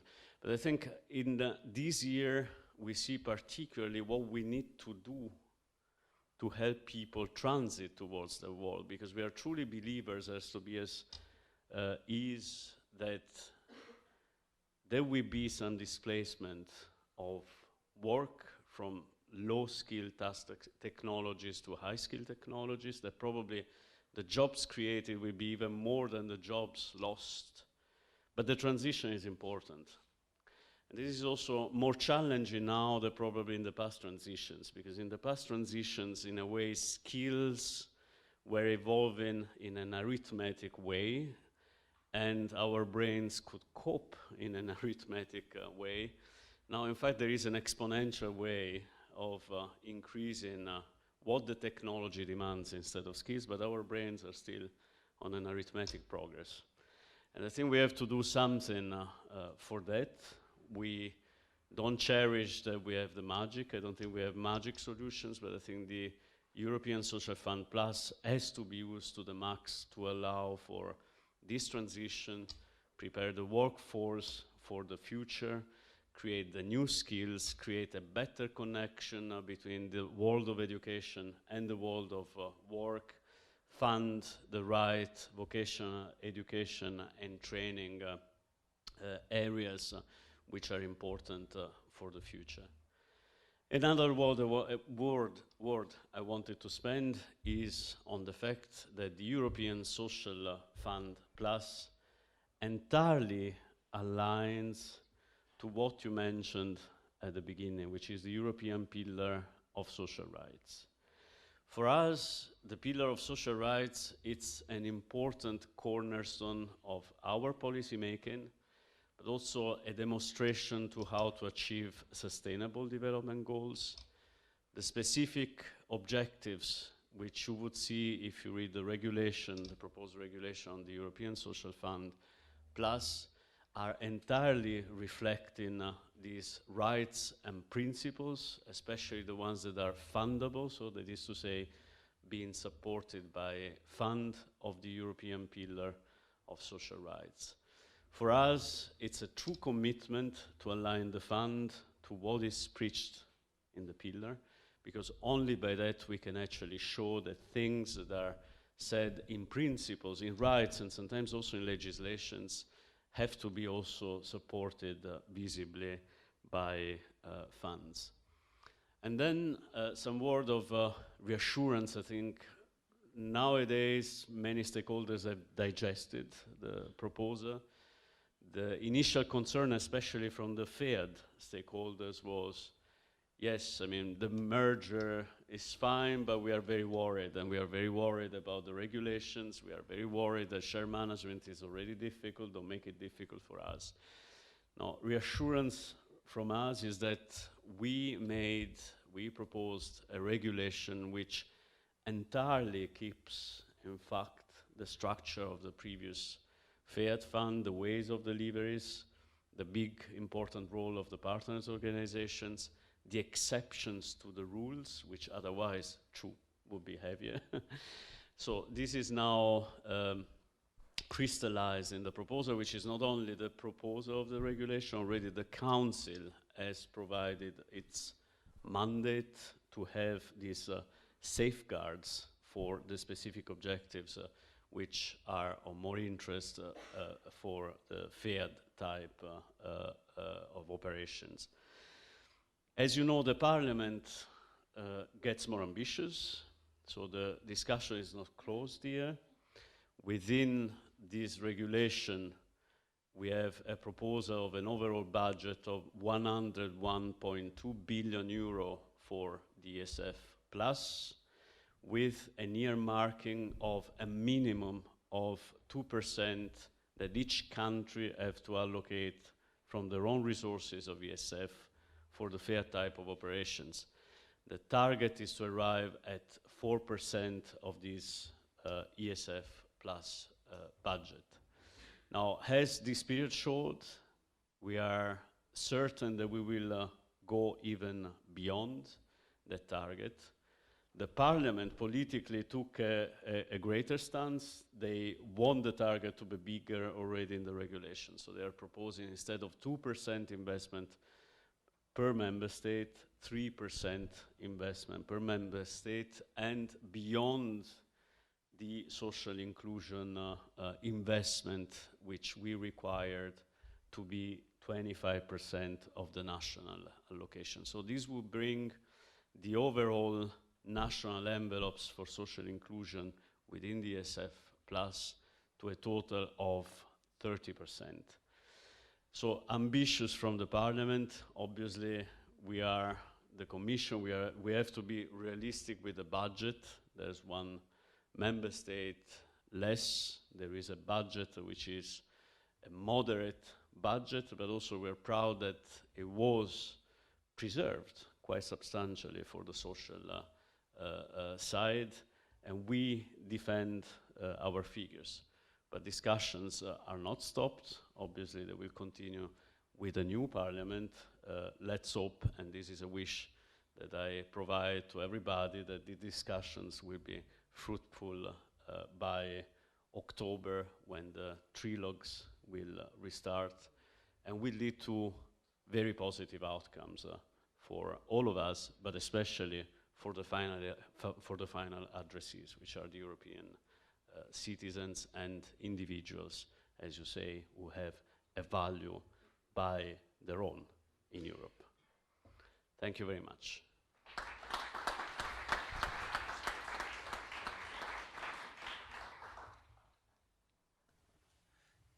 Question from the floor. Emma Walsh from Ireland. Thank you very much for Emma, sorry, just a technical information. You just have to press to push the button. So do not touch the microphone. It's working. Don't worry. Just press the button. I won't break it. Thank you very much for your presentation about ESF. At a food banking level, I think what's really interesting in the delivery of these food aid programs under FEED, we saw that there was article, I think it was 51 was included, which stated that feed funds could be used to support redistribution. And I think the entire Federation, I suppose, found that quite a challenge, because to introduce the use of that funding to support redistribution activities didn't really manifest itself widely, and I suppose that's potentially an issue at a member state level. But when we're considering the new structure of ESF Plus and the delivery of food programs, there's potentially a big opportunity to look at how we can tackle food waste, climate action, and also the delivery of food for hungry people across Europe. So is there, can we consider to look at where maybe we didn't get that traction with FIAD, and to think about how we can bring all of these things together in the delivery of large-scale projects across Europe?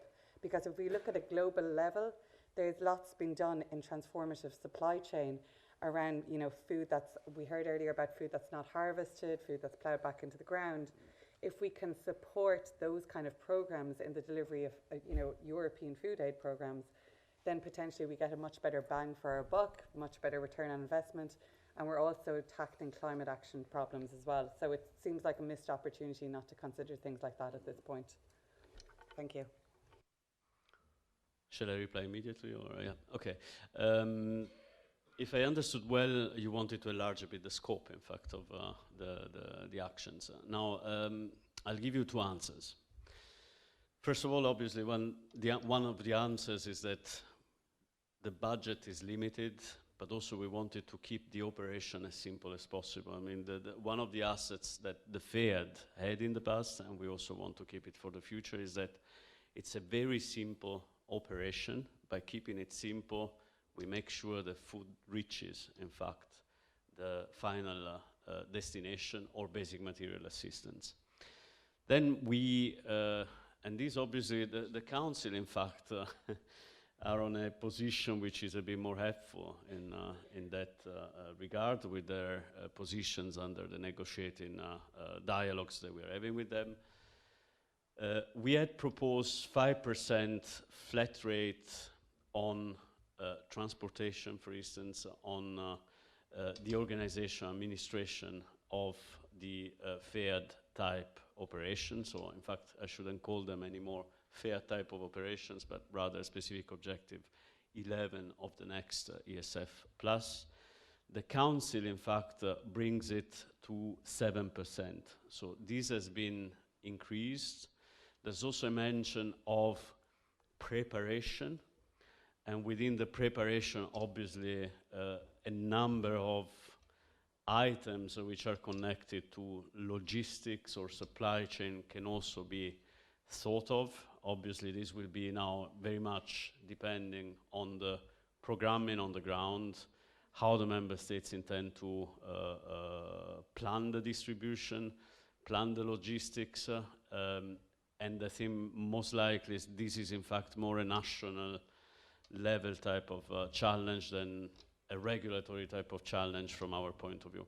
But I think with this 7% flat rate, a number of actions in that area can be more widely covered than currently is. Obviously, pending now the trilogues, that is to say the discussions between the three institutions, European Commission, Council, which already occurred, not yet with the Parliament, waiting for the elections in the autumn.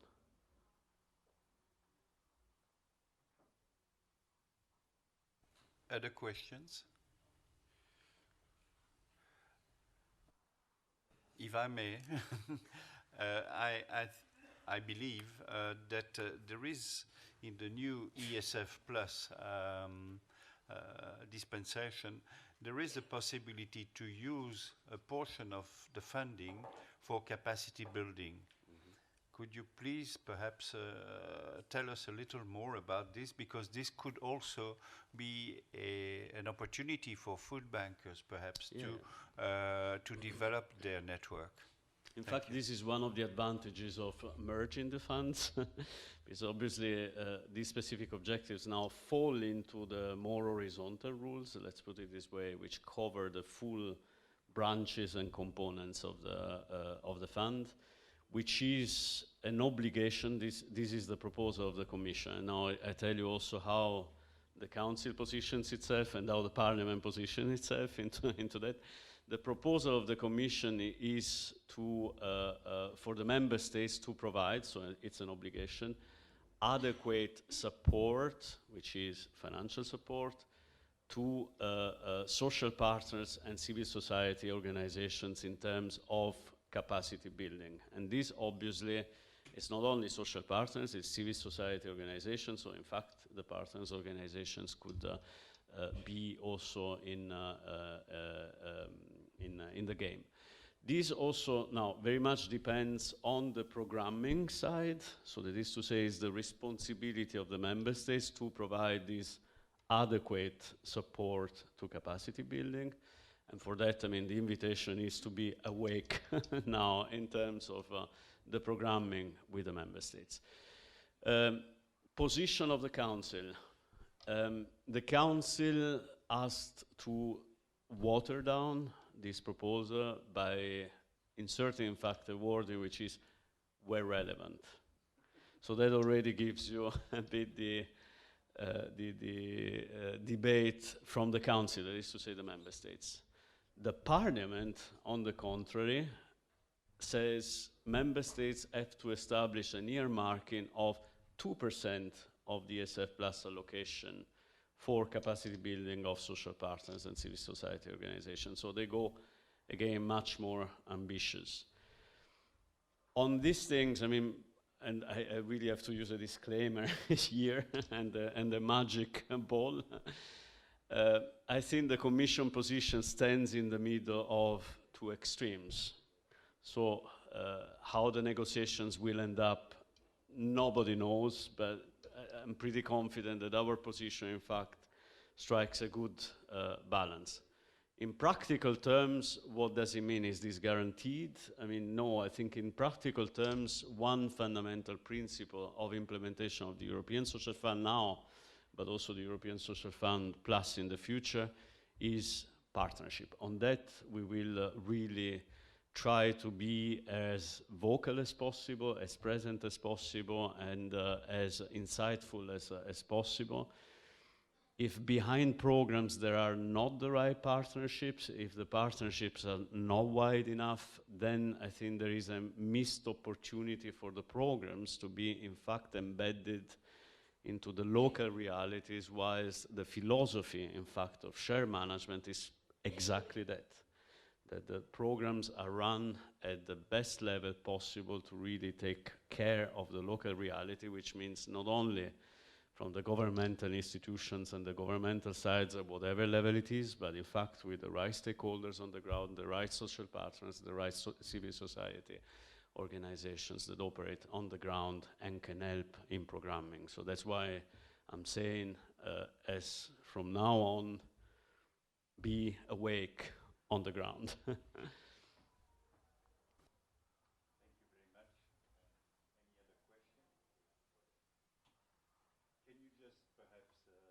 Sorry, can you just perhaps in a few words put at ease the mind of people who rely, and countries who rely very heavily on the FEAD-like program? Is the European turmoil that we are experiencing now with the incoming elections and new commission, etc., will that impact on the delivery of FEAD? Crystal ball again. No, jokes apart, I'm a very positive and constructive person, so I cannot be negative on this, and I'm never really pessimistic. I think social has been certainly at the heart and deepest in the heart of Juncker's Commission. Juncker has made enormous steps forward in really re-putting social at the center of the debate. If I look at the electoral debate now, it's mainly social. This is an important electoral debate at the moment. I mean, I hope everybody goes on vote. I hope you tell your friends and families to go for a vote, because it's very important, regardless of the parties and the political stances. This is a very important call for Europe. But I think there is a call from left and right that social has to be back into the agenda, and the social is important. So if we are all consistent with what we say, I think this has to be in the center. And the FEAD, or the future of FEAD, the component of FEAD in the next ESF Plus regulation will be vocally in the center. Well, thank you very much for a very interesting communication, Loris, and I will now invite you to have a little break and to enjoy a cup of coffee. No, sorry, some information before. Practical information. So first of all, I would like also to take the chance to welcome some special guests, in particular Carla and Claudia from Mesa Brazil. They're there. And we have also Igor from Moldova. Welcome. And Ajita, apologize for the pronunciation, from Latvia. So welcome. And I also thank the interpreters who are interpreting from English to Portuguese. So thank you very much. So as regards coffee break, we have half an hour. So we will start again at 11:45. The coffee break, I was informed that the weather is improving. We are trying to do our best in order that you can enjoy Rome, the annual convention. So I was informed that now it's sunny. So the coffee break will be on the terrace. So just go outside from here, turn right, and you will find a beautiful terrace. And then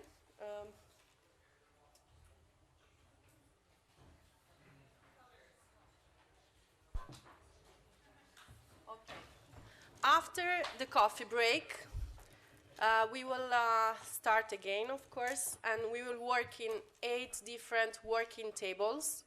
So in your beautiful badge, you can find the program, which is very useful. And then you have 2 different cards. Please do not lose these cards. One is for tomorrow for the visit, the dinner, and the visit to the Vatican museums. And the other one is about the working tables. So you will find the name of your working table and also the room and the color. So we are going to start at 11:45 until 1 o'clock, and we will have a first session which is called Understanding the Topic. Then we will have lunch, and after we will have other 2 sessions, a first one from 2:30 to 4 o'clock, and then another one from 4:30 to 6 o'clock, which will be brainstorming, increasing knowledge, and sharing experience. But don't worry, the moderators are going to explain you everything. Just to know that 3 groups, so food industry, where the moderator is Domenico, and retail sector with Emma, please stand up or say hi, and food service, Laura is outside, okay. So you're going after the coffee break. Laura is the moderator of the food service working table. So these 3 working tables will start together with Ilke. We'll start in Sala Onice. So Sala Onice is on this floor. It's just behind this auditorium. And then in the afternoon, the retail sector working table will move to one of these 2 small rooms. So the participants of these 3 working tables, food industry, which is it's a grigio, giusto? I have the wrong piece of paper. So you should have a gray card, the lilac card. So gray card, lilac card, and pink card will come back here, and no, sorry, Sala Onice, and we'll start there. Sorry. Then, working group, reputation and corporates with Laura Gavinelli. Who is? Okay. She was also the moderator yesterday, so she's quite known. So blue card, you will be in Sala Zaffiro, which is on the first floor, just in front of the restaurant.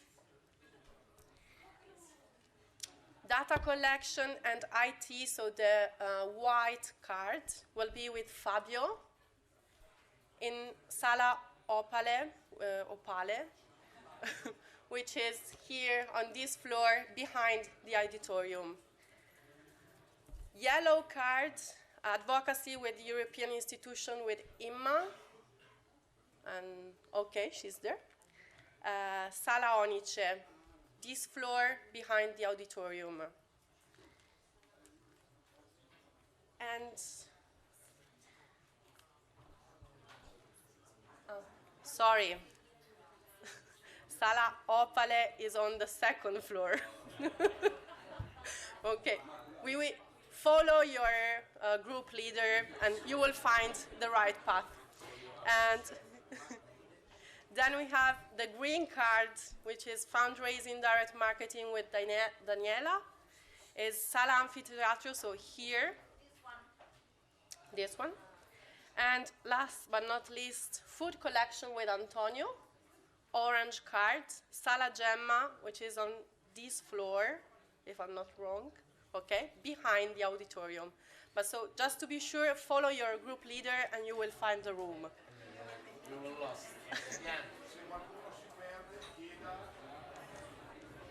If you have any kind of questions about the working tables or practical questions, information, you can ask Emanuela and Anna. Okay, thank you.